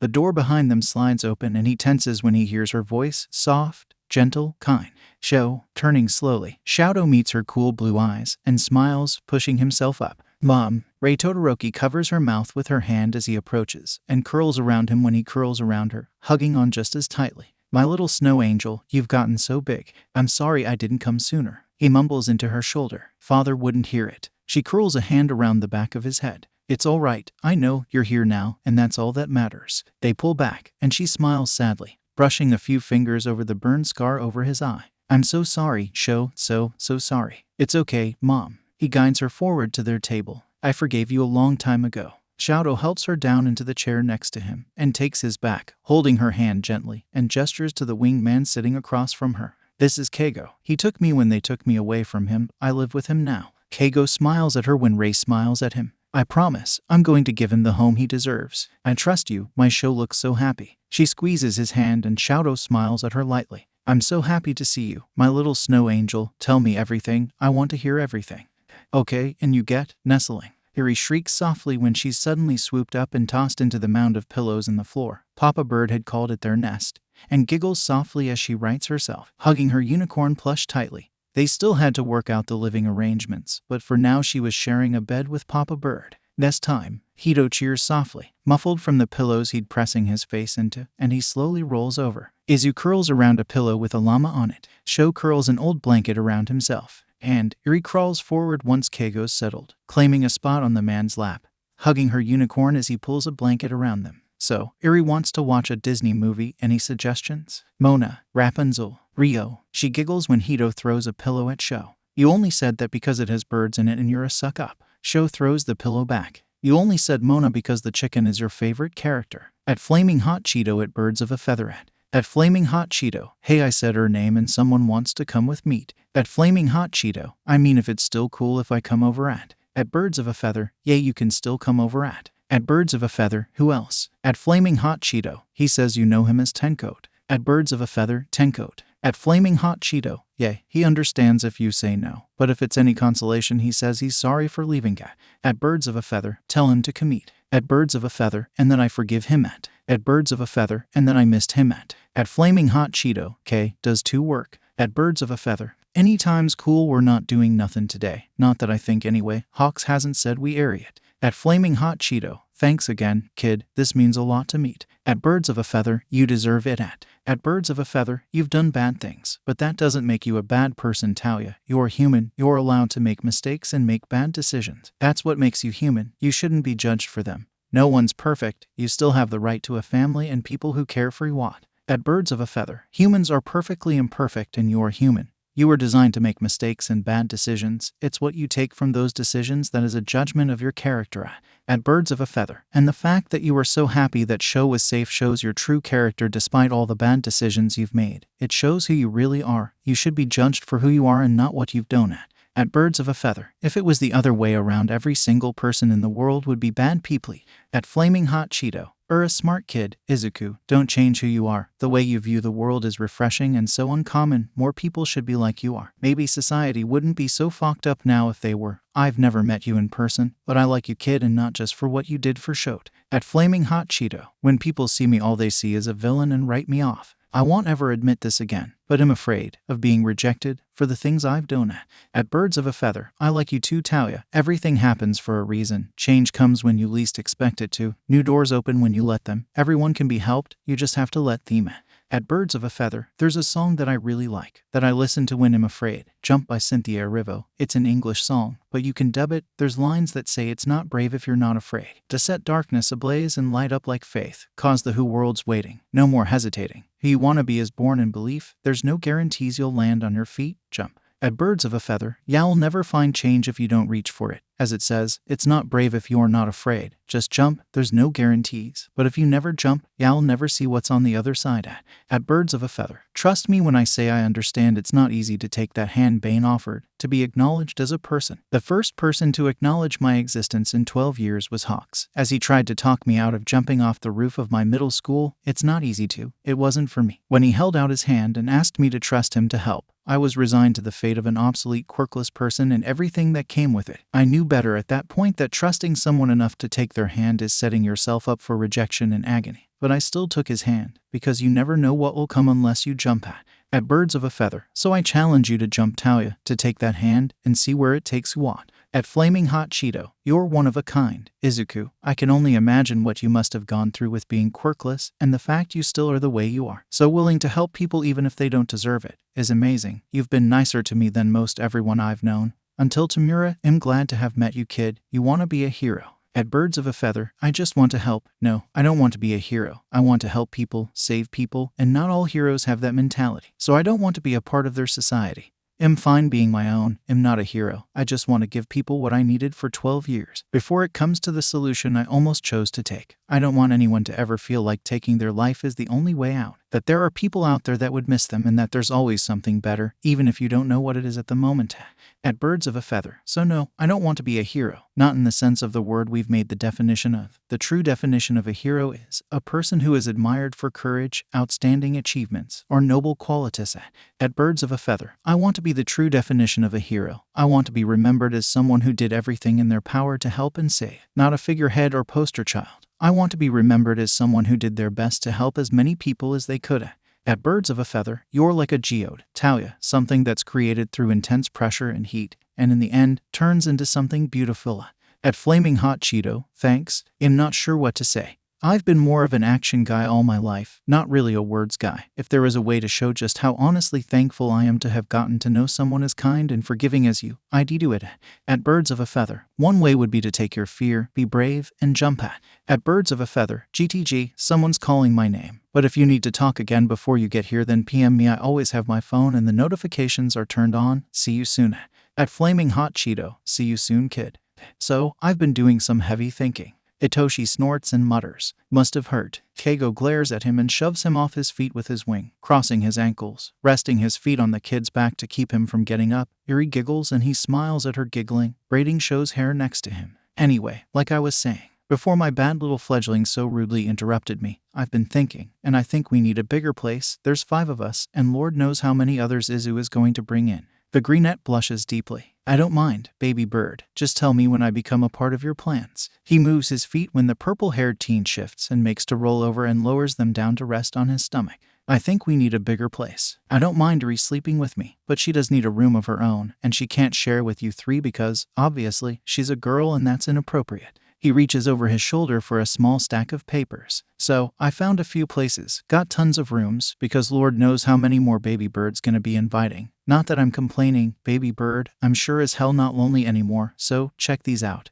And tell me what you think. Passing out a paper to the 4 of them. He raises his arms as Eri crawls down into his lap for help reading the page. They were still learning. He wanted to enroll her somewhere, but it had only been a day since they brought her home, and he thought it was probably too soon to separate her from them for half a day yet. So they were learning together. She'd learned the alphabet and how to spell certain words. Her name had been pretty simple. It was only 3 characters. She could read small story books. She was a quick study, absorbed knowledge like a sponge, but she still struggled with the big words and certain things. So he reads the notes and such to her as she examines the color pictures closely. Sho looks up from his page. We'd still have a nest, right? Of course, we'd still have a nest. Keigo smiles over at him and rubs his head lightly. We can't not have a nest. There can't be nest time with no nest. Not the same, we need a nest for nest time. The heterochromia boy smiles, a tad wider than the ones from the night before. It was still an adjustment going from a harsh environment to the laid-back one of Hawk's home, but he was making great progress. Good, I like nest time. I do too, chick. Itoshi shows Izuku his page. This one has windows like this one does and it has a pool. It does. The greenette leans in closer to read the notable features. Pool, it's got a rooftop garden too. Eri could practice her quirk up there. The little gray-haired girl shrinks back against the winged man's chest and whimpers. Izuku winces when he looks over and meets Papa Bird's angered glare, as he curls his arms around the 6-year-old. Sorry, Eri, I meant it in a good way, like if the flowers start to wilt, you can practice making them pretty and bright again. Hitoshi nods. You could be the flowers' hero, saving their lives, like Papa Bird saves humans' lives, and cats, sometimes, which makes him my hero, because cats are a gift from God and need to be protected at all costs. Eri perks up at the inclination that she would be a hero, like Papa Bird was a hero, and save something from being hurt. Really? Sure, Shadow agrees softly. You'd be the garden's hero by helping keep them safe with your quirk. She smiles, a bit bigger than her smiles from the day before. It was amazing what wonders can be made in a safe environment, even in a day. I want to be a hero like Papa Bird. The hero hums softly, playing with the girl's hair lightly. So, you all like that one, then? They all nod at him and he smiles. Good, because I did too. So I already put a security deposit down on it. We move in Friday, so we better start packing. Izuku hums softly. He has something on his mind. He hums when he has something on his mind. And he swallows when he meets Keigo's eyes. So, I told you guys about my older adopted brother, right? They all stare at him, because, no, he had not. No, baby bird. The blonde man rubs at his forehead. No, you did not. You have an older adopted brother. The greenette nods, biting his lip. My real dad brought him home when I was a baby and then they both disappeared when I was 4. After I was diagnosed quirkless, he's coming with Taoya. He sends Shadow an apologetic look. I know him as Tenko, but, Sho, you may know him as Shigaraki. His brother stares at him for a long minute. He feels Keigo's eyes too, because of course Hawks would know about Shigaraki and the attack on the USJ. Shadow takes another long minute. Your older brother is Shigaraki. Izuku rubs at his head sheepishly. Yeah, but in his defense, he wasn't really himself at the time, all for one. Keigo cuts him off sharply. How do you know about all for one? He's a national secret. He's Yomam. The greenette hugs himself tightly. He's my biological dad. That's why he left when I was 4. Because he didn't want a quirkless son. The winged man stares at him for a long moment before groaning and pressing a hand to his face. I adopted the son of the most powerful villain in the world. Izuku seems to shrink in on himself. Sorry, I should have told you sooner. I was just scared of how you'd react. No, baby bird. He shakes his head when he lowers his head. I'm not upset at you, I promise, and I'm not giving you up. It's just a lot to take in, is all. You promise, Papa Bird? He nods. I promise, baby bird. There's a knock on the door about 2:15. Everyone's busy, so Hitoshi takes it upon himself to answer the door. They stare at each other for a long couple of minutes. One man with extreme burn scars, medical staples holding his skin together, black hair, and icy blue eyes. The other pale, super pale, with shoulder-length blue hair, wearing gloves allowing only 2 fingers free, and red eyes. Hitoshi shrugs. You guys must be the not-so-stranger danger, am I right? Both men stare at him and he rolls his eyes, because, tough crowd, and steps aside, opening the door further, gesturing for them to enter. Come on in. They step in mutely, looking around the spacious open room, and he steps around behind them to close the door, forcing them to part as he steps through them, waving at them from over his shoulder. Come on, guys, they're here. They come to stand in the middle of the room and people start appearing. 2 boys from a room on the left, a blonde man and little girl from a room on the right. Taoya recognizes him immediately. He's grown, he's taller now, more filled out, but also still the same hair, same eyes, same burn scar covering his eye. Shadow pauses just a few steps away, staring up at him with wide eyes, opens his mouth once, closes it, and opens it once more. Taoya. He nods lightly. He can't stop staring. He hasn't seen his youngest brother in years. And to be standing before him now, he doesn't, for the first time in his long life, know what to say or do. I'm so sorry. The boy tilts his head. I should have taken you with me. I shouldn't have left you there. I'm so sorry. You just left. The dark-haired man nods, looking at his feet for a moment. I'm sorry, If I could change the things that happened that night, I'd have taken you with me. I wouldn't have left you there. It's okay. Dabai. Taoya looks up at the soft response, staring down into his youngest brother's heterochromia eyes. He didn't hear him move, but then Shadow had always been soft-stepped. I'm not mad. You should be you should be pissed. But I'm not. Shadow shakes his head lightly. If the positions were switched, I don't think I would have done anything different. All your mind knew was that you had to get out. I know you wouldn't have left us if you could have gotten us all out. He stiffens when his baby brother steps forward, carefully curling around him, and smiles slightly, curling his arms around him in turn. I'm just happy you're okay, too. I'm happy you are too, Taoya squeezes him close as he curls around him more fully. That you're safe. They hold onto each other for a long couple minutes before the younger pulls away, slipping his hand into the elder's, and turns him to the blonde man. The younger teen tilts his head questioningly, and the winged man nods once. This is Keigo. He's the one that took me in. Taoya smiles at the man, holding a hand out in greeting. Thanks for taking Keigo smiles in return, reaching out with the hand the small girl isn't holding onto. Not a problem. I couldn't let him go anywhere else. The villain smirks. Not very smart for a hero to let 2 villains into his home. The hero smirks right back. Wouldn't be very smart for said villain to take advantage of said hero's generosity when they're taking care of said villain's baby brother. He snorts and nods. I like you, bird, good one. Back at you, extra crispy. Shadow cuts their greeting short when he tugs on his oldest brother's hand. Come on, I want to show you our room. We can play darts. I have an Endeavor poster that I use as a dartboard. Taoya barks a laugh at that as he's tugged away gently, his grip on the youth's hand noticeably tightening as they make their leave.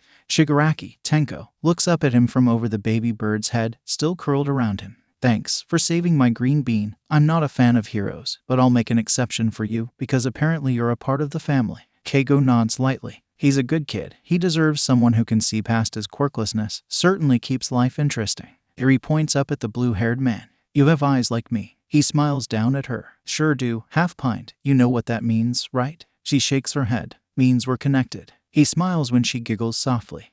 Izuku. He stares up at the ceiling, between Hito and Sho in their bed. His mind was too jumbled, too loud, to close his eyes and sleep. The voice was there. Izuku, you know you want to. Seeing Tenko again, it brings back so many memories. He shakes his head slightly. Just another person who left you because of your weakness. No, the voice was wrong. Tenko said he hadn't wanted to leave, that father had forced him to, he'd made threats, and Tenko left so he wouldn't hurt anyone. Tenko didn't leave because he was quirkless. He swore. It's so much, isn't it? Just so much. You don't believe him, do you? Izuku inhales deeply. Everyone's humoring you, Izuku, everyone. No, you're wrong. Keigo cares about me. He loves me. Hito and Sho care about me. Eri cares. Taoya and Tenko care. You're wrong. Have I ever been wrong before, Izuku? Tears make his eyes sting. You know I've never been wrong before. Now's your chance, Izuku. While everyone's sleeping, it's your chance. You still want your peace, don't you? No, I have peace now. Do you? Keigo's got 3 kids who have quirks. He's going to grow tired of you. He's going to turn on you like everyone else did.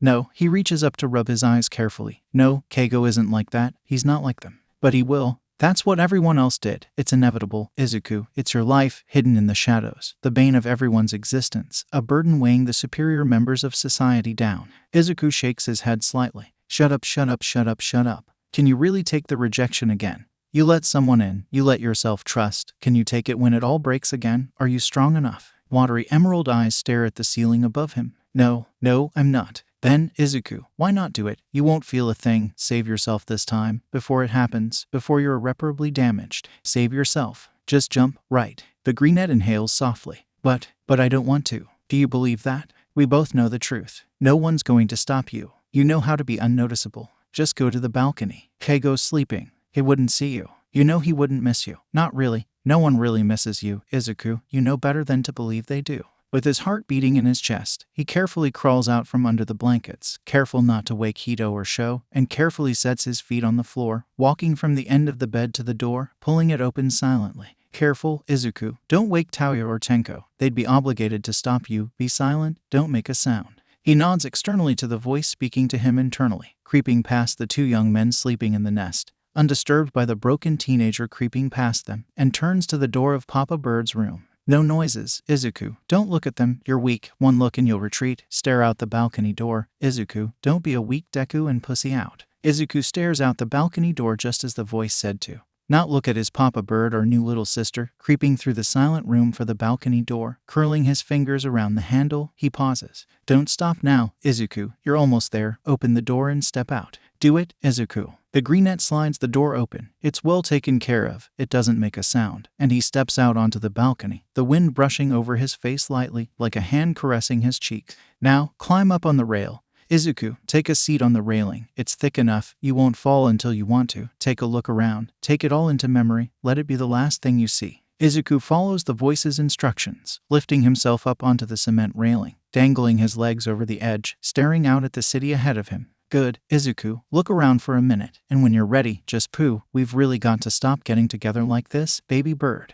The voice falls silent, and it's like a haze has been lifted, the puppet strings have been cut, and the fog in his mind clears, as he looks over at the man who always seems to know when he needs someone to save him from himself. Keigo leaning against the railing next to him, his arms crossed before him loosely, looking out at the city too. He sighs as he turns back around, leaning forward slightly, curling his hands around the edge, and fingers curl into the back of his t-shirt. Careful, baby bird. I know I could catch you in time, but let's not take advantage of it. Izuku licks his lips lightly. Keigo, you're not going to get tired of me, right? Never, baby bird. He sees the man shake his head from the corner of his eye. Never. You're mine. I'm yours. He rubs at his eyes. I'm sorry, Papa Bird. It told me to. I know, baby bird. It's okay. He turns when he sees him turn, and the winged hero smiles at him lightly. None of the negative emotions he expects shine in his gold eyes. Can I help you down? The greenette nods again, and Keigo pushes off the railing. Hands curl around his middle as he's pulled back carefully, until he's set to rest on his feet, and he turns to look up at him, eyes flooding with tears, because he's so weak, he couldn't fight off the voice, couldn't break its control over him. I'm sorry, Papa B. Bird. It's okay, baby bird. He doesn't struggle when he's pulled into his savior's arms, when Keigo curls around him, holding him tightly. It's gonna be okay. I won't let anything bad happen to you. Everything's going to be okay. They'd been invited to stay for the night when they'd come to visit, but 4 days later, Tenko and Taoya were helping them load a moving truck while Keigo finalized things with the agent at the leasing agency. No one said anything on their continued presence. Eri loved spending time with Tenko. He let her braid his hair like Sho did. They'd all grown close to the 2 men, and Papa Bird had said their new apartment had quite a few rooms, so the 4 of them were under the impression that Taoya and Tenko just weren't leaving. Hitoshi, being the smart boy he was, had declared that if they were going to be a part of the Bird, Hawk's family, that they needed bird names. Taoya had been bestowed the title of Phoenix, with the reasoning that he'd been burned alive, but came out stronger. He'd said it sounded badass and ruffled his hair, much to his annoyance, and he resisted the urge to use his quirk on him and make him do something stupid and embarrassing. Tenko had been bestowed the title of Blue Jay, with the reasoning that he had blue hair. Hitoshi then admitted that he didn't know as many birds as Keigo did, but would be heartbroken if Tenko didn't accept it, so he was guilted into taking his new title. Izuku helps Shadow heft the last box into the back of the truck and Hitoshi groans, flopping back to laying on the sidewalk. Grunting, Winry giggles and flops down to sit on his stomach. I'm not awake enough for this. Taoya snorts and nudges his side with his shoe. That's what you get for staying up until 4 in the morning watching cat videos on your phone, kid. I have insomnia. Okay, sleep doesn't come easy. He bats at the man's foot when it nudges his side again. Besides, cats are God's gift to humanity and need to be cherished with every fiber of man's being. I'm a dog person, Tenko intones, leaning over to lift Eri up. Resting her on his hip as the purple-haired insomniac slowly pushes himself up to his feet. Cats are demons. Izuku and Shadow laugh softly at the affronted look Hitoshi gives the blue-haired man. Insulted by my own blood. Cats are so much better than dogs. I like dogs too. Eri adds herself to their mini-argument and giggles softly when her purple-haired brother glares at her playfully, ducking down into the elder's shoulder. Better than cats. You're just saying that cause Tenko's your favorite. We should get going. The dual-haired boy cuts in as he rubs the sweat off his forehead. Keigo said to meet him there. Right. Taoya nods and digs in his coat pocket for the keys. I'll drive. At Birds of a Feather posted a photo. Blue Jay and Phoenix, as dubbed by Fledgling. The new additions, helping the Hawks fam move. The picture shows a black-haired man with staples holding his skin together, twirling keys around his finger. The dual-haired boy hugging his arm with a small smile. A blue-haired man holding the young girl on his hip, the greenette leaning against his side. And the purple-haired boy grinning as he takes the group selfie of them standing behind a moving truck. At midnight, Hawks. Is that Dabai and Shigaraki? Why are they with your children? Are you sure that's safe? Hashtag concerned anti hashtag protect the baby Hawks hashtag villains with kids hashtag confused. At Birds of a Feather, at midnight we appreciate your concern, Auntie, but we're fine, it's a long story, but Tenko and Taoya are a part of the fam. They're good guys. Don't worry. Hashtag bird fam hashtag villains to not villains hashtag not sure how to tag this hashtag villains to good guys. Hashtag big brother birds hashtag nestling approved at the world is flat, Taoya. As in, Taoya Todoroki. I thought he was dead. Hashtag color me confused hashtag risen like Jesus hashtag big brother birds hashtag villain reformation hashtag doing the Lord's work. At Birds of a Feather, at the world is flat he is okay with us confirming he is Taoya Todoroki. And it's a small world. I'm so embarrassed to ask this but my friend dared me to please don't hate me. But, Hawks, will you go to prom with me? At Birds of a Feather, at it's a small world he says sure and wants to color coordinate, PM us. At it's a small world, at Birds of a Feather OMG thank you I will.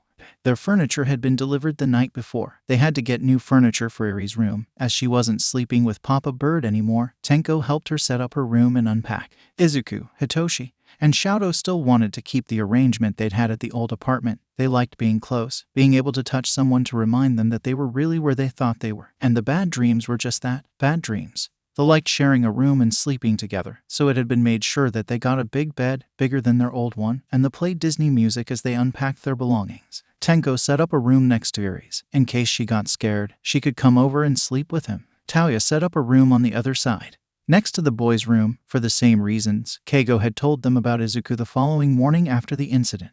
They really didn't have anything, and the hero had said he'd give them his credit card and they could go get their things the following day, after they moved in. It took them shy of 2 hours to unpack everything.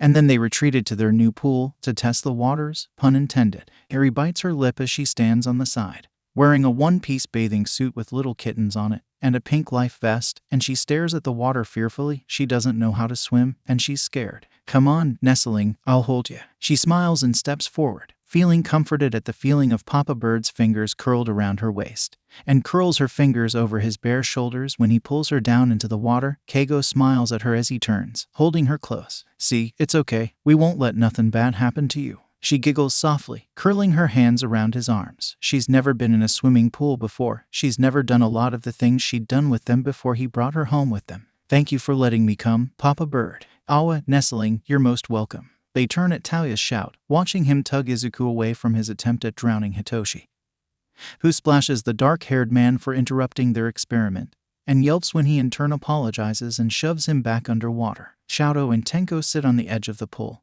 their legs dangling in the water, whispering between each other. Eri giggles when Keigo sighs and rolls his eyes as he turns back to her. Don't tell anyone I told you this, but you're my favorite. At It's a Small World, posted a photo. He legit picked me up to go dress shopping. In your fucking face, Lily. Hashtag what EV in hashtag hero prom date hashtag dress shopping hashtag life goals hashtag Hawks is best hashtag beach eat it. The picture shows a short girl with long dark hair leaning against the winged hero's side, his arm curled around her shoulders, her wearing a dark blue dress and him with a matching tie, both throwing peace signs at the camera. At Lily Potter Stan. At It's a Small World OMG Pepper I can't fucking believe he said yes. You're so fucking lucky. Hashtag what is life? Hashtag HOWEVEN. Hashtag hero prom date. Hashtag jealous platonic life partner. Hashtag life goals. Hashtag lucky ducky. At It's a Small World. He says you should ask Kamui Woods to be your date. Lily Potter Stan. Would he even say yes though? At It's a Small World. He says he has yet to say no. Fledgling. They all laugh as Keigo groans and buries his face in his hands. You named Tenko Blue Jay because he has blue hair. Itoshi laughs and presses his hands to his face. You weren't there to give them bird names, and they couldn't be officially a part of the family without them. You could have waited. You know patience isn't a word in my personal vocabulary. The purple-haired teen yelps when a pillow smacks him in the face. I took charge when no one else did. Tenko snorts and shakes his head, nudging the kid with his foot. He said if I didn't accept it that it would break his heart and I'd be the reason a broken kid was even more broken. Hito, the winged hero, chucks a pillow at the purple-haired boy. You can't guilt-trip people to get what you want. Izuku giggles softly. It was better than the first name he came up with. The pale man turns to them. Oh, really? What was the first one? Shouto elbows him softly. Izu, we swore we wouldn't say. Taoya elbows him lightly in turn. No, Sho, we want to hear this. Hitoshi glares at the greenette with the heat of 1,000 suns. Izu, don't you fucking dare. He grins at his brother. His first one was Vulture because you made him feel dead inside. You little sheet. Tenko throws a pillow at the perplet.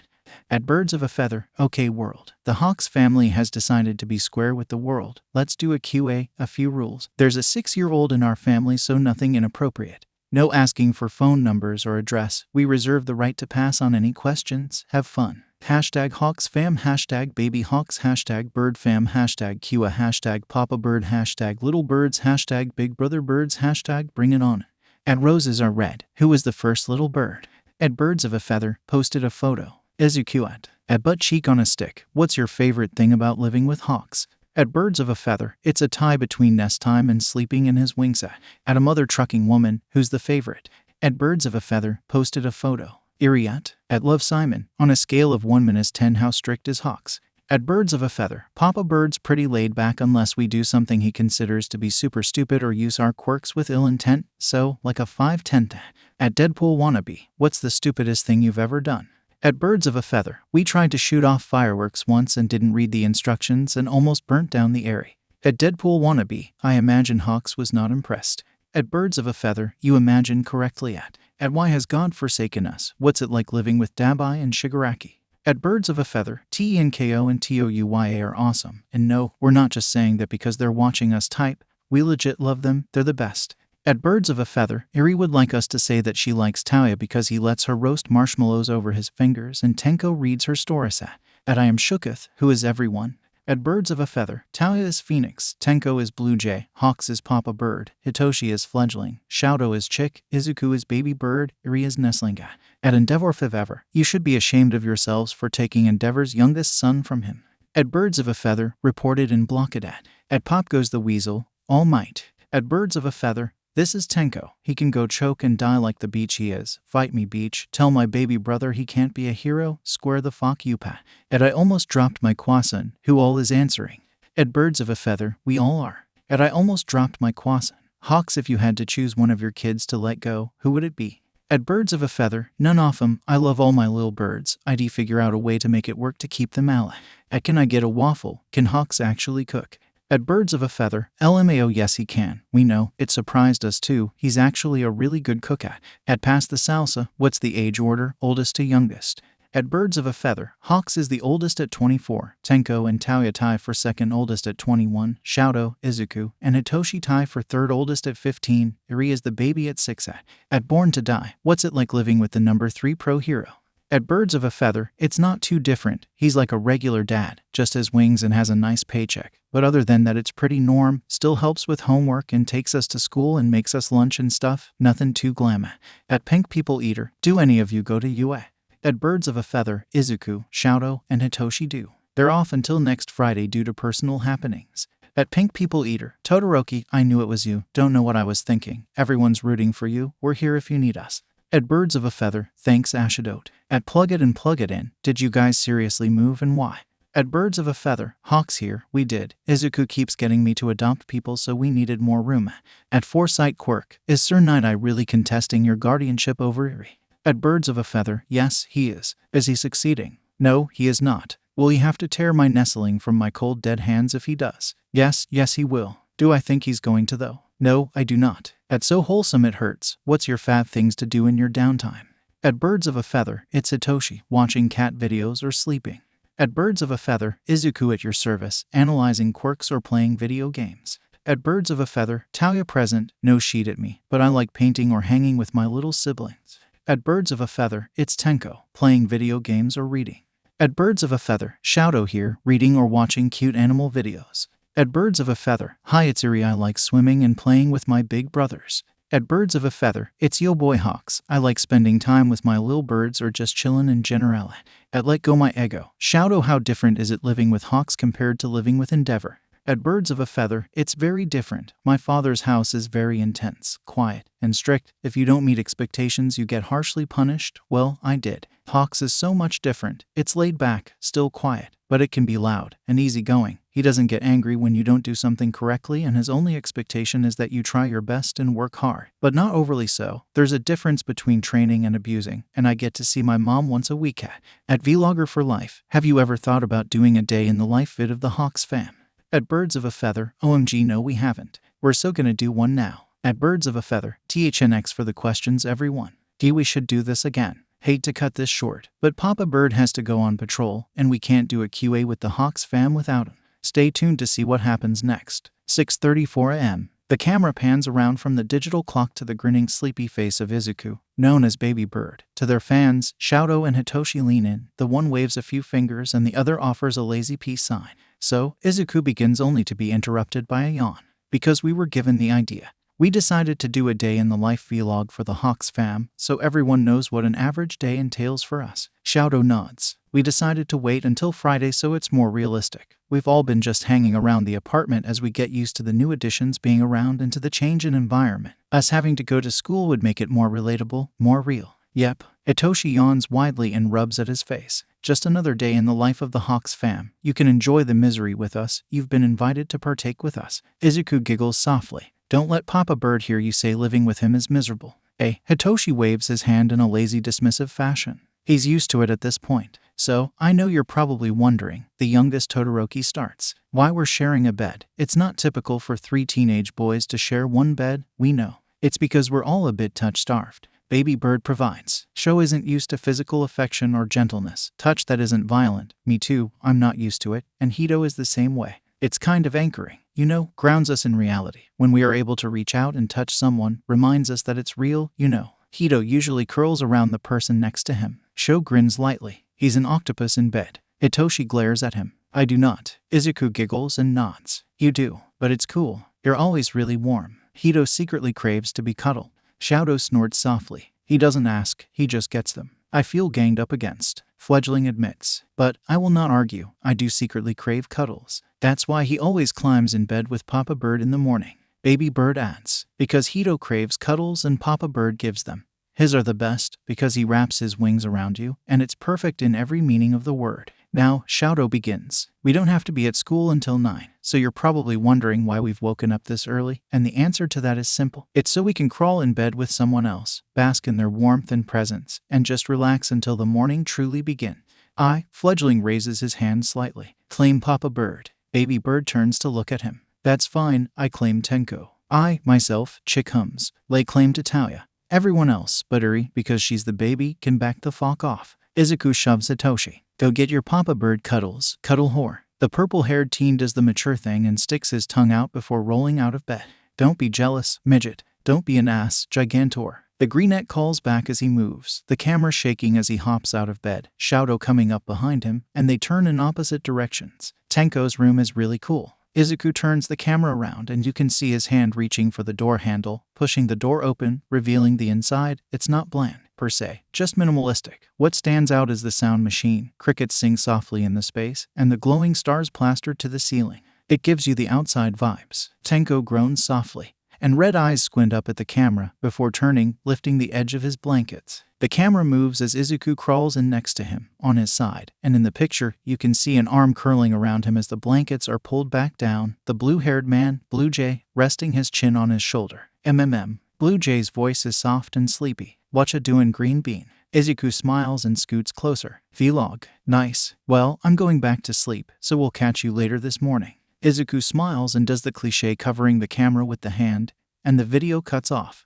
8:05 am. Good morning, fans. Izuku's face is back in the picture. It's obvious that he's standing, and Tenko smiles as he curls around him from behind, resting his chin on the teen's shoulder. Tenko, say hi to our fans. The young adult waves slightly. Hey fans. So, Baby Bird starts. What are you going to do? Tenko leans his head against the greenettes. I'm gonna go check in on Eri. She doesn't have to wake up this early, but sometimes she does and she just hangs out in her room until everyone else wakes up. Eri's a princess, no lies. He nods. Eri is the princess, can confirm. Okay. Izuku tilts his head when his older brother presses a quick kiss to his cheek and steps out from behind him, disappearing out of frame. I'm going to go see if Papa Bird and Hito are awake yet. The camera shakes slightly as he steps forward, the sun shining softly through the windows as it rises slowly on the horizon. He pauses when Shoto and Taoya appear out of the elder's room. Sho, too, how'd you sleep? Taoya ruffles his uncontrollable curls. Like the dead. How about you, Green Bean? Izuku grins. Like a baby. I had a dream that I was with Taoya. Sho starts, leaning against his oldest brother, hugging his arm tightly. And I woke up in my dream and it was only a dream in my dream.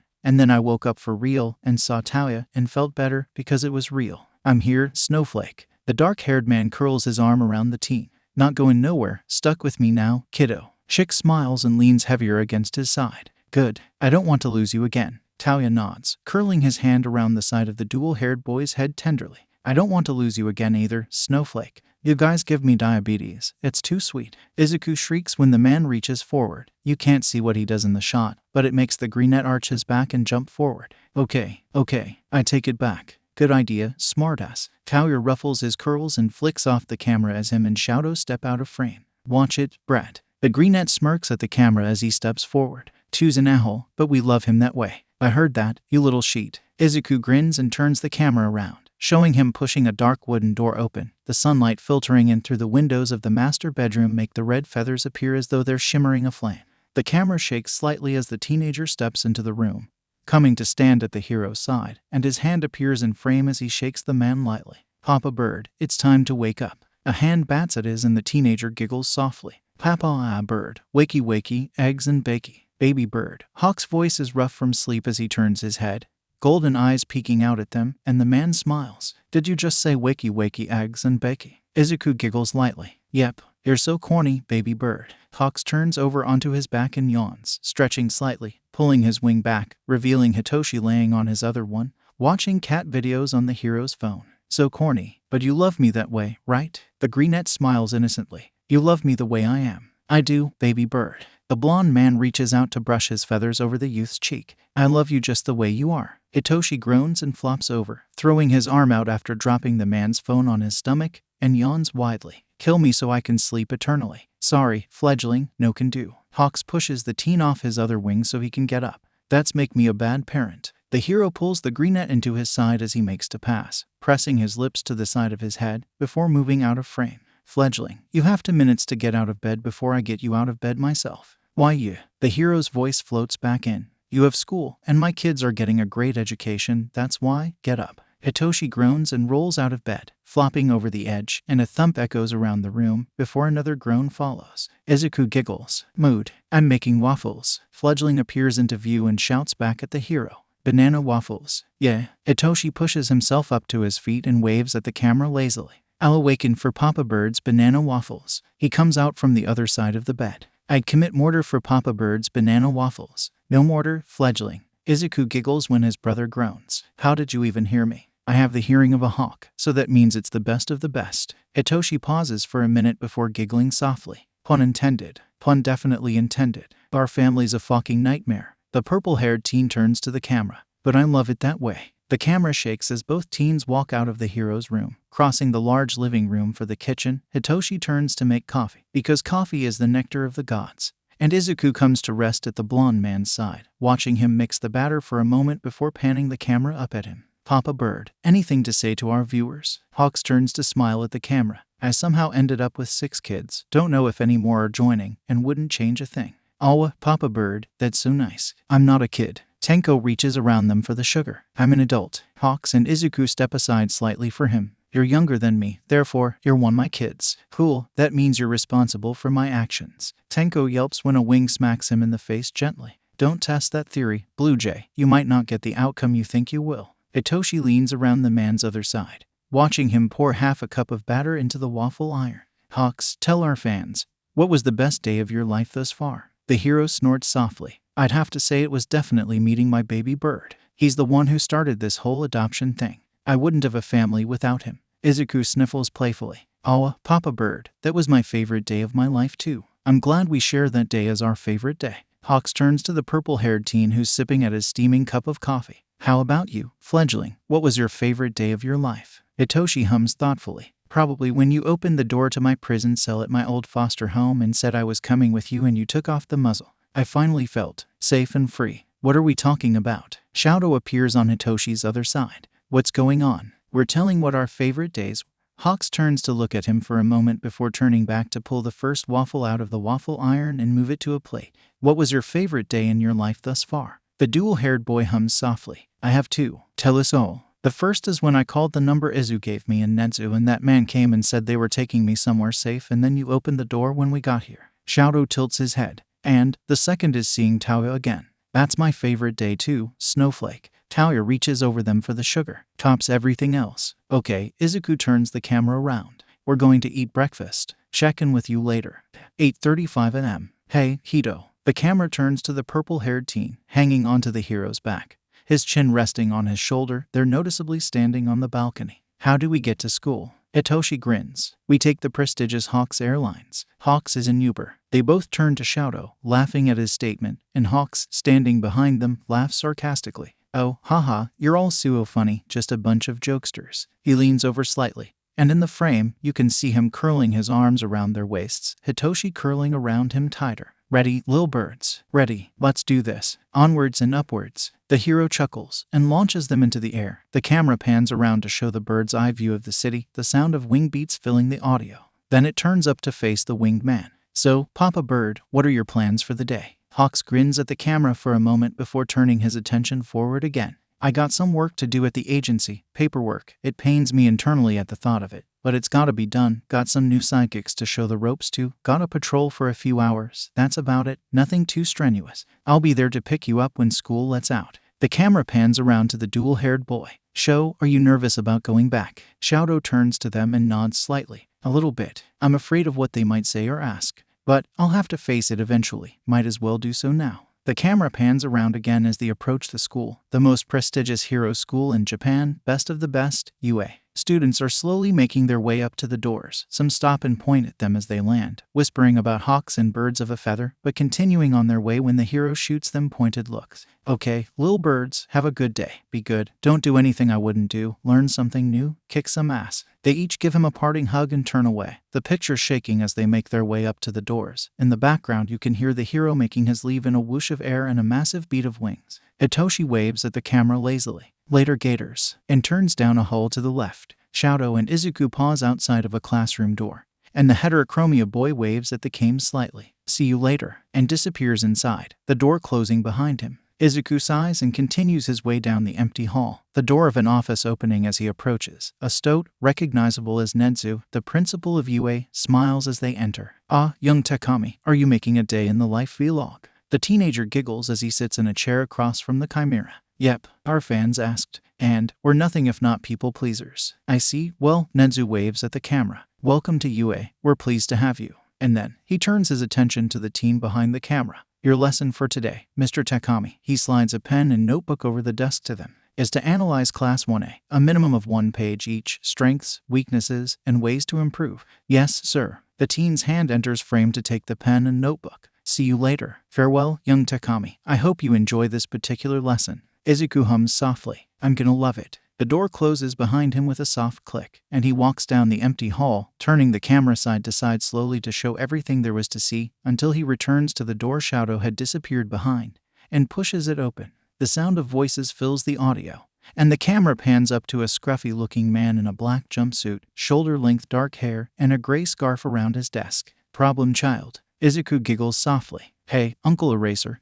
Anything to say to the fans? Eraserhead's eyes focus on the camera. I don't get paid enough for this. It's not so bad. You're only what? In your 30s? It only gets worse. If I could expel you, I would, right now, in this very moment. Awa, Uncle Eraser. Izuku hugs himself around the man, who sighs deeply, but noticeably curls his arms around him to return said hug. You know you love me. I tolerate you more than I do others. I'll take it. The camera pans around and the familiar dual-haired boy smirks. Hey, Sho. Hey, Izu. Say goodbye to our fans. Shadow waves at the camera. Catch you later. So, guys, I'm pretty sure Nedzu is up to something and Papa Bird's part of his plan.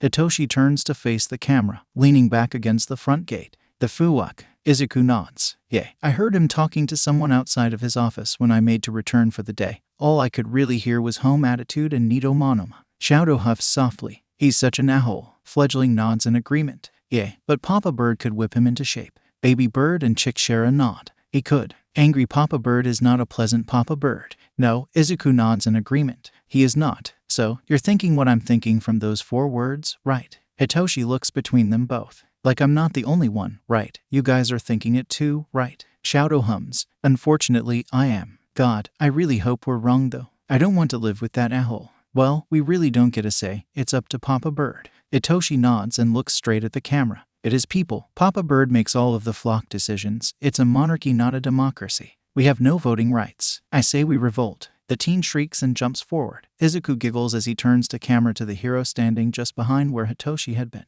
Go ahead, fledgling, plan a revolt, see what happens. Shadow and Izuku giggle softly when their purple-haired brother curls around the blonde man tightly. Papa Bird, I would never revolt against you, kind and understanding Rain. King Bird, I'm sure you do. Hawks grins and curls his arms around the boy, leaning back to lift him off his feet. Hitoshi groans dramatically and falls limp. You'd never challenge my reign. I'll pretend I believe that, you naughty little fledgling. The dual-haired boy steps forward slightly. Papa Bird, are you really taking in Monoma? He sighs. Nedzu brought it up. Yes, I haven't decided yet. The man sets Hito back down on his feet. He needs an attitude adjustment, that's for sure. None of my kids are going to behave like that. He waves a hand. Let's not worry about it though. Nothing's been decided. It's still a work in progress. Let's go home. Hitoshi cheers softly, mumbles something about cat videos and sleep, and ducks around behind the man. Hawks bends at the knee slightly as he jumps up onto his back, curling his arms around Sho and Izu's waist securely. The camera pans downwards as they rocket up into the air.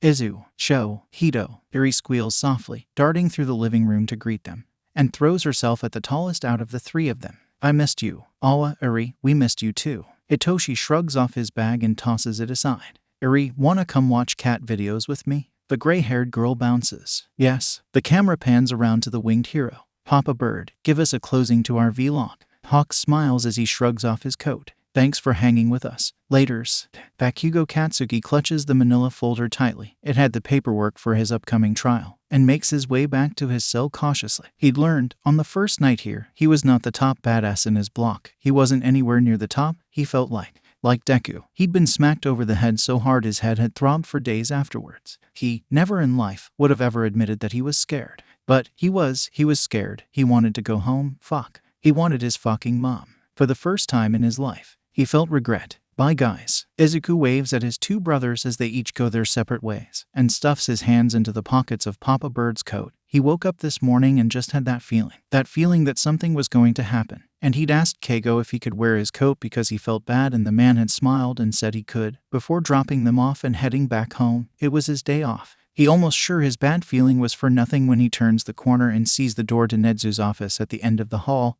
until the voice behind him calls out, "You there, young man?" Izuku knows that voice. He knows it. It's seared into his memory, like the handprints around his neck are seared into his skin, and he feels his breath catch in his throat as he turns, coming face to face with All Might. Why, yes. Have we met before? You look familiar to me. All Might questions, eyeing him with scrutiny, and Izuku swallows, especially so when the number 1 hero's eyes light up with recognition. You're that boy from the roof, the quirkless one. What on earth are you doing here? You can't possibly be a student.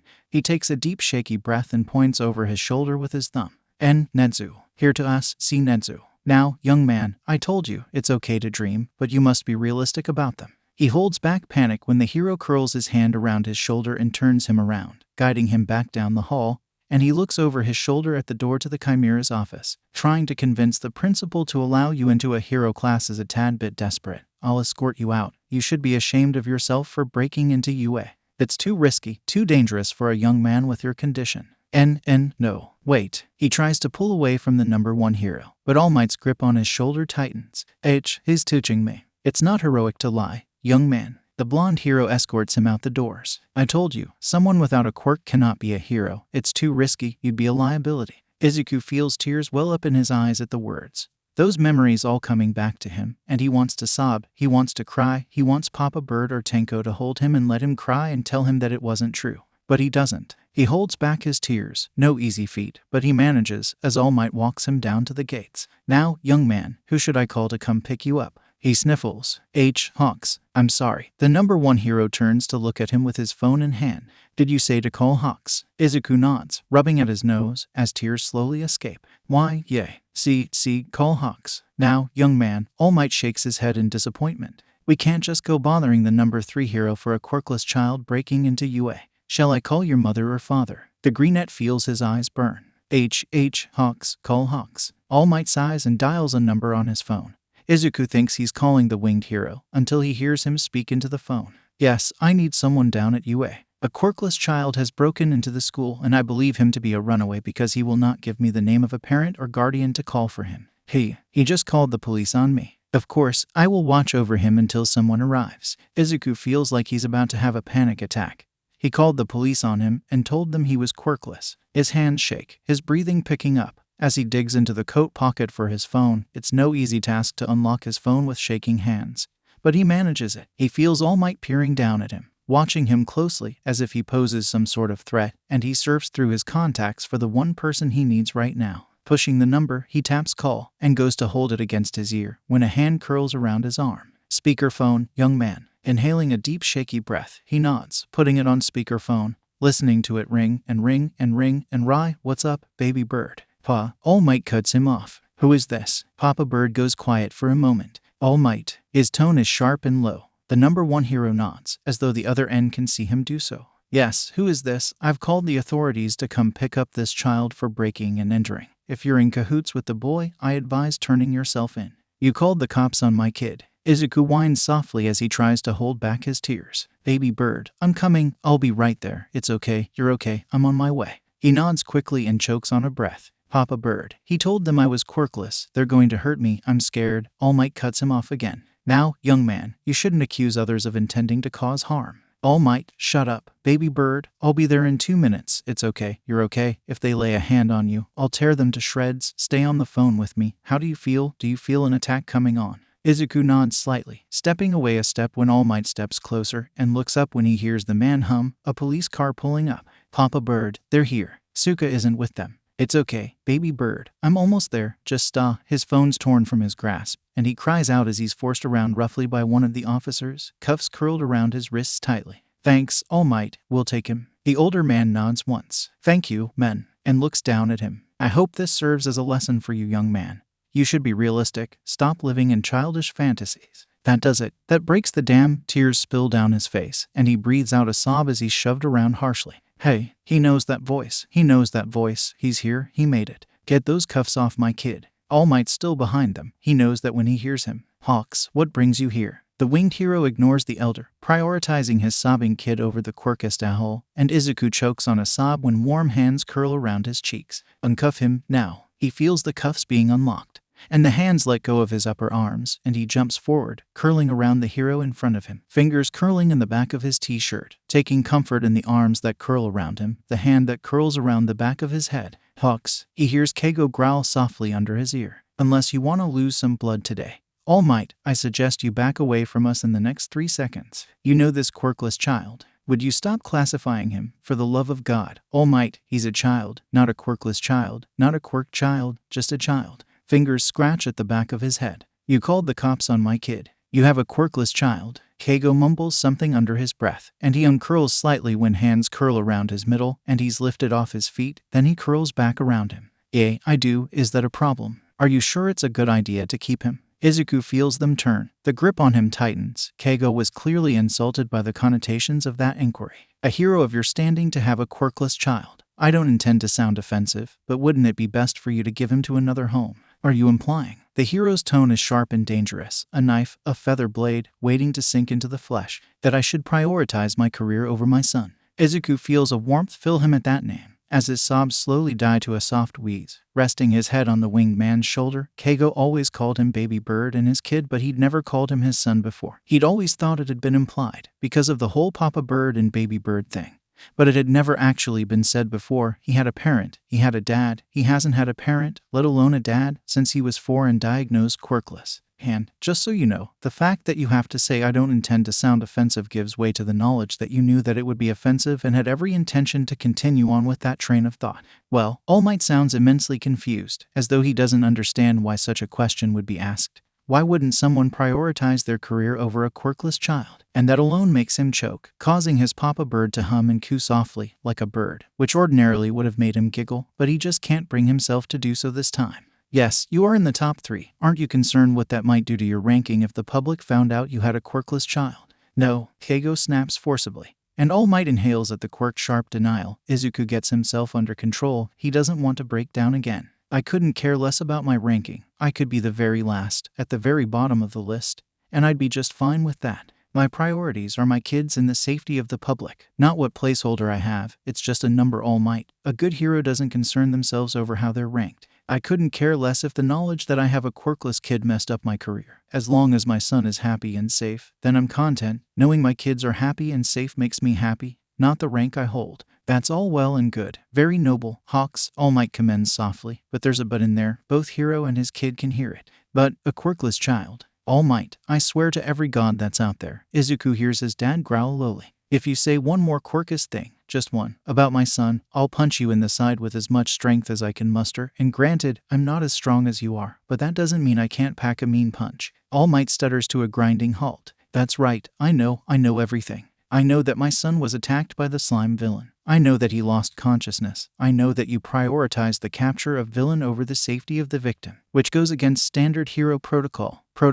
All Might, you've been in the game far longer than I have, and I'd assume you'd know what standard hero protocols are. I know you tore his dream down piece by piece, when heroes are supposed to be encouraging. Even if you thought it wasn't a good idea, you should have encouraged him to help in other ways. He wants to save people. You could have encouraged him with ways he could save people in other ways. Not tell him to be more realistic. It's good to dream. As long as it's realistic, that's the exact opposite of what you should have done according to proper hero protocol. He feels the winged hero shake his head sharply when All Might tries to speak. No, what you said is not encouraging.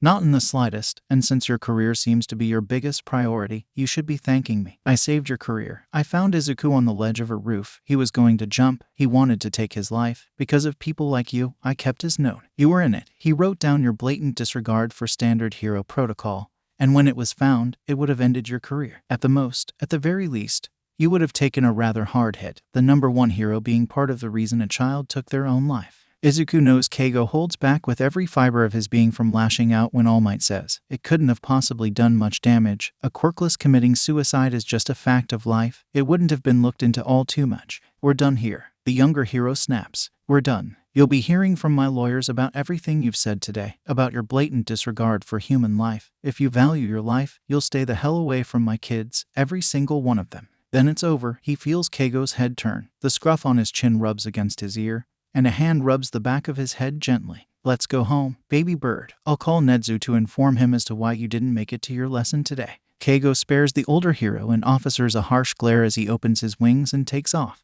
He's going to bring this up to Koyoka.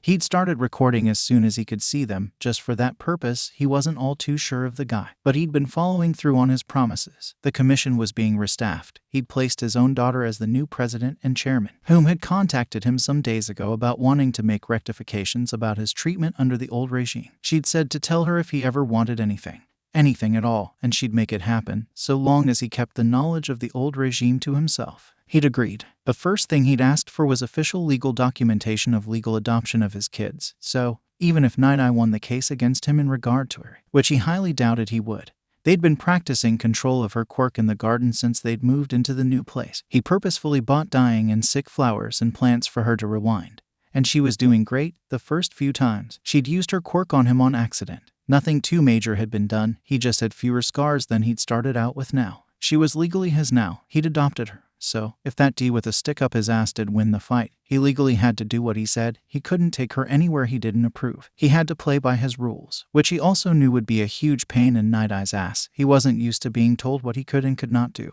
The second thing was clearing Tenko and Talia of all charges and warrants. They were required to go to therapy at least once a week, but that had already been in the plans anyway, so nothing really changed there. Izuku drops carefully from the hero's arms when they land on their balcony, pressing close to his side, wanting to be near him, touch him, as an anchor for the chaos his world was experiencing at the moment, rubbing at his nose with the back of his free hand, holding into the back of Keigo's shirt with the other, not saying a word as they walked into the living room. Tenko, Talia, and Eri look up at him in confusion from the nest, confused at his sudden return. He'd only just left for his lessons a little over 20 minutes ago. Green Bean, what happened? The blue-haired man leans forward, looking as though he's going to get up, only staying in place when Keigo holds a hand up to stop him. I'll fill you guys in later. Me and Baby Bird are gonna be in my room. If you need me for anything, then come get me. Okay. Both men and Eri nod silently, watching the hero turn, guiding the muted teenager around with him, disappearing inside his bedroom. Talia and Tenko exchange glances when the door closes behind them.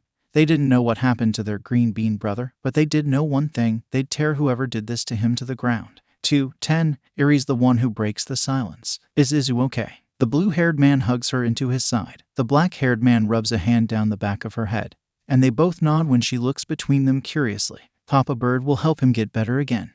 Comer, Baby Bird. Izuku steps forward when he looks up at his hero with teary eyes, and the man opens his arms for him, stepping into him, curling around him tightly, crying silently into his chest as his arms curl around him tightly, a hand curling around the back of his head. It's okay, little bird, everything's okay. He nods mutely, still crying silently, just holding on to the man tightly. He was going to let them take me. He sobs softly. I told him to call Yuan. And he said, yes, said that we sh shouldn't be bother the number T 3 hero B because of a Q Quirkless K kid. They were going to take me in, and I was s scared. I know, Baby Bird. He scratches the back of his kid's head, pressing a quick kiss to his forehead, before resting his chin on the top of his head. I would have come for you. I'd have hunted you down.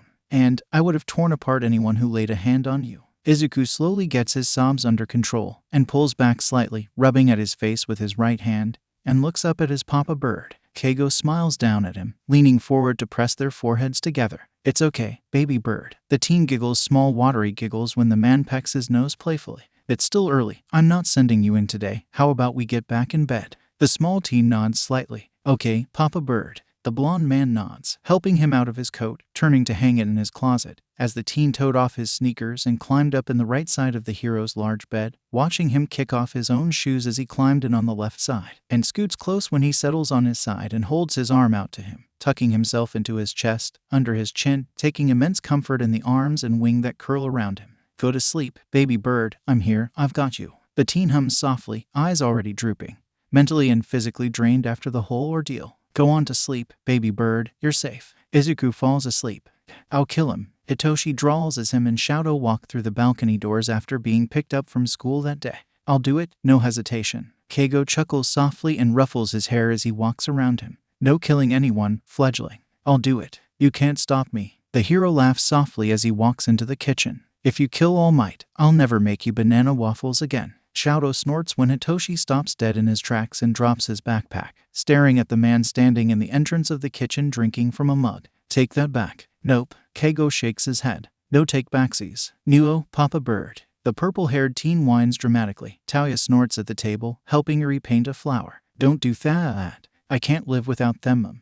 Fledgling. I'll keep macking them as long as you don't kill All Might. The brainwasher opens his mouth. Or brainwash him into killing himself. He closes his mouth. Semir, fledgling, come give Papa Bird a hug. The others laugh when the purple-haired teen whines and steps forward, pressing his face into the winged man's chest before slowly reaching up to curl his arms around him as the hero curls his arms around him. I won't stop making you your banana waffles as long as you're a good fledgling. Hitoshi nods slightly. I'll be good, Papa Bird.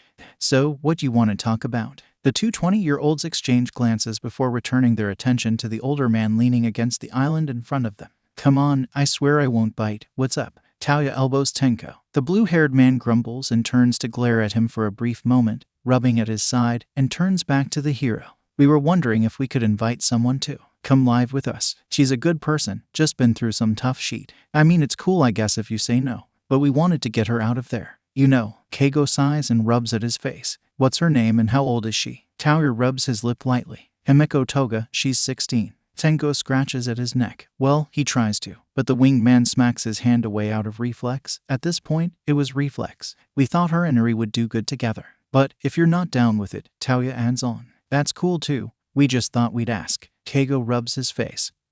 He needs more coffee and nods. Having another girl around would be good for Eri. Okay, yay, she can come. Both younger males stare at him. Wait, really? Yay. He nods faintly and drops his hands. Really? If she needs a home, she can come here. We'll set her room up for her, and you two can take her shopping later for things she wants. Tenko bites his lip. And her quirk. What is her quirk? Taoya glances at the young man next to him and Tenko shrugs. She calls it transform. She needs to consume blood to change into that person. She likes drinking blood. The color red soothes her. Okay, that's super cool. The hero nods slightly. We can paint her room red.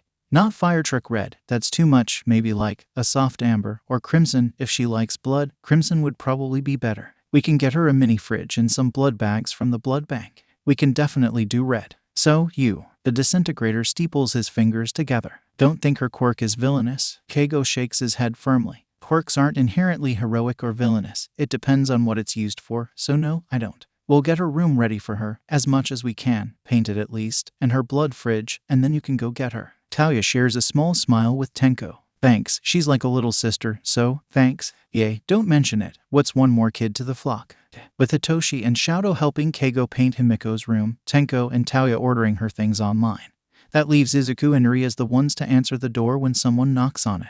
Eri pulls the door open, and Izuku immediately feels his throat close, his breath catching in his throat, at who stands on the other door. All Might. All Might was at their front door. The number one hero smiles down at the gray-haired girl who answered the door. Hello, you must be Eri. I came to take you to a good friend of mine. Eri's quick, but not quick enough to avoid the hands that reach out for her. And Izuku breaks himself out of his internal panic to jump for her as she screams and pushes against the hero, and he snatches her back, much to All Might's dismay. Now, young man, she needs to be monitored. I'm going to have to ask you to give her back. I'm also here to apprehend Shigaraki and Dabai. He steps back, taking Eri with him, when All Might steps forward, completely ignoring the fact that he's technically trespassing given the fact that neither of them had invited him in. And he pushes his baby sister behind him when the hero reaches for her again. Now, young man, you're impeding in a hero's duty. That's against the law. You could be charged with interference if you don't allow me to the girl. Izuku bites back his building turmoil. Panic, that's eating at the back of his mind, and pushes Eri back with a quick, Eri, go get Papa Bird. The little white-haired girl nods quickly and darts away. All Might straightens and gives him a look. Now, young man, I'm going. All Might. The older hero looks away from the quirkless boy at the call. Hawks is making his way across the room towards them. The white-haired girl on his arm, hugging her arms around his neck fearfully, soft crimson paint on his arms and shirt. You tried to kidnap my daughter. I did no such thing. She needs to be with Night Eye, where she can be monitored in a controlled environment. I came to retrieve her and apprehend Shigaraki and Dabai. All Might gestures to Izuku. Your quirkless child is impeding on a hero's duty. Right, ignoring the fact that I adopted Eri a week ago, and Tenko and Taoya have been cleared. The older hero sees the two men in question appear into view and reaches for the cuffs in his pocket. Todoroki and Shinsu appear beside them, eyes widening when they see the cuffs, and step in front of the two men protectively. His attention snaps back to the younger hero when he snaps his fingers at him. Hello, you still with me? Like I was saying, ignoring the fact that the three of them are legally mine. Do you have the appropriate paperwork to be removing them from my care? All Might stares at the winged hero in surprise. Well, it's common knowledge. I don't need paperwork. Hawk smiles sharply, bouncing the girl on his arm lightly, and she giggles softly. His smile softens just an ounce at the sound of it. Oh, but you do, because, seeing as to how Eri, Tenko, and Taoya are legally my kids, if you took them from me without paperwork stating you are to remove them from my care, that would be considered kidnapping, would it not? The older hero nods begrudgingly. It would. Right, the winged hero nods once sharply. And, do you think, if you were to kidnap 3 of my kids, that I'd take it sitting down? All Might flounders. I would not. And if you think for even a second that I would hesitate to press charges for it, hell, for attempting to kidnap my daughter, you have another thing coming. Hawks pulls Izuku back gently. rubbing his cheek soothingly as he guides him around to his brothers. They all know how much of a trigger the number one hero is for the baby bird. You know, this is the second time today that you've personally tried to, not just take one of my kids, but come after my family. That could be considered harassment, could it not? How do you think it would look like if word got out that the number 3 hero was pressing charges against the number 1 hero for harassment and attempted kidnapping? All Might swallows thickly. An angry Hawks is not a Hawks anyone wants to face. A Hawks who's angry because someone is messing with his kids is even worse, and admittedly, he is getting nervous. And we won't even mention the fact that you're trespassing on private property, because I know you weren't invited in. His wings spread and fluff protectively and possessively. These kids were his kids, and he'd be damned if anyone came with the intention of taking them from him. Now, we can all forget about this if you get out of my damn house and never show your face around these here parts again. All Might seems to hesitate, and Hawks sends a feather to retrieve his phone from the room he'd come out of. We can hash it out. I got nothing to do today. I have the new president on speed dial. We can do this if you don't want to leave. All Might leaves, though he does so begrudgingly and empty-handed, the door slamming closed behind him and locking by a feather. Kago turns to look at the little girl first. You okay, nestling? Yuri smiles and nods. I'm okay, Papa Bird. Good. He smiles when she giggles when he kisses her nose and turns to his boys behind him. Baby Bird, you okay? Izuku nods mutely from under Tenko's arm, pressed against the young man's side, and he nods with him. Good. If you need me for anything, I know he's a trigger for you, so if you need my help, come and get me, okay? The Greenette nods mutely once more and Tenko squeezes him close. He's going to help us with our online shopping. Good idea. The hero nods and turns his attention back to his first. You stay with Blue Jay and Phoenix, okay, Baby Bird? He nods again. Okay, Papa Bird. The blonde man points at Hitoshi. No. He throws his hands up in indignation. I didn't say anything. You were thinking it. He shakes his head. No mortar. Okay, sadly the chapter is over. And if you enjoyed the video, just leave a like and subscribe with post notification, so when the next chapter is ready, you will be notified. Okay, see you in the next video. Bye.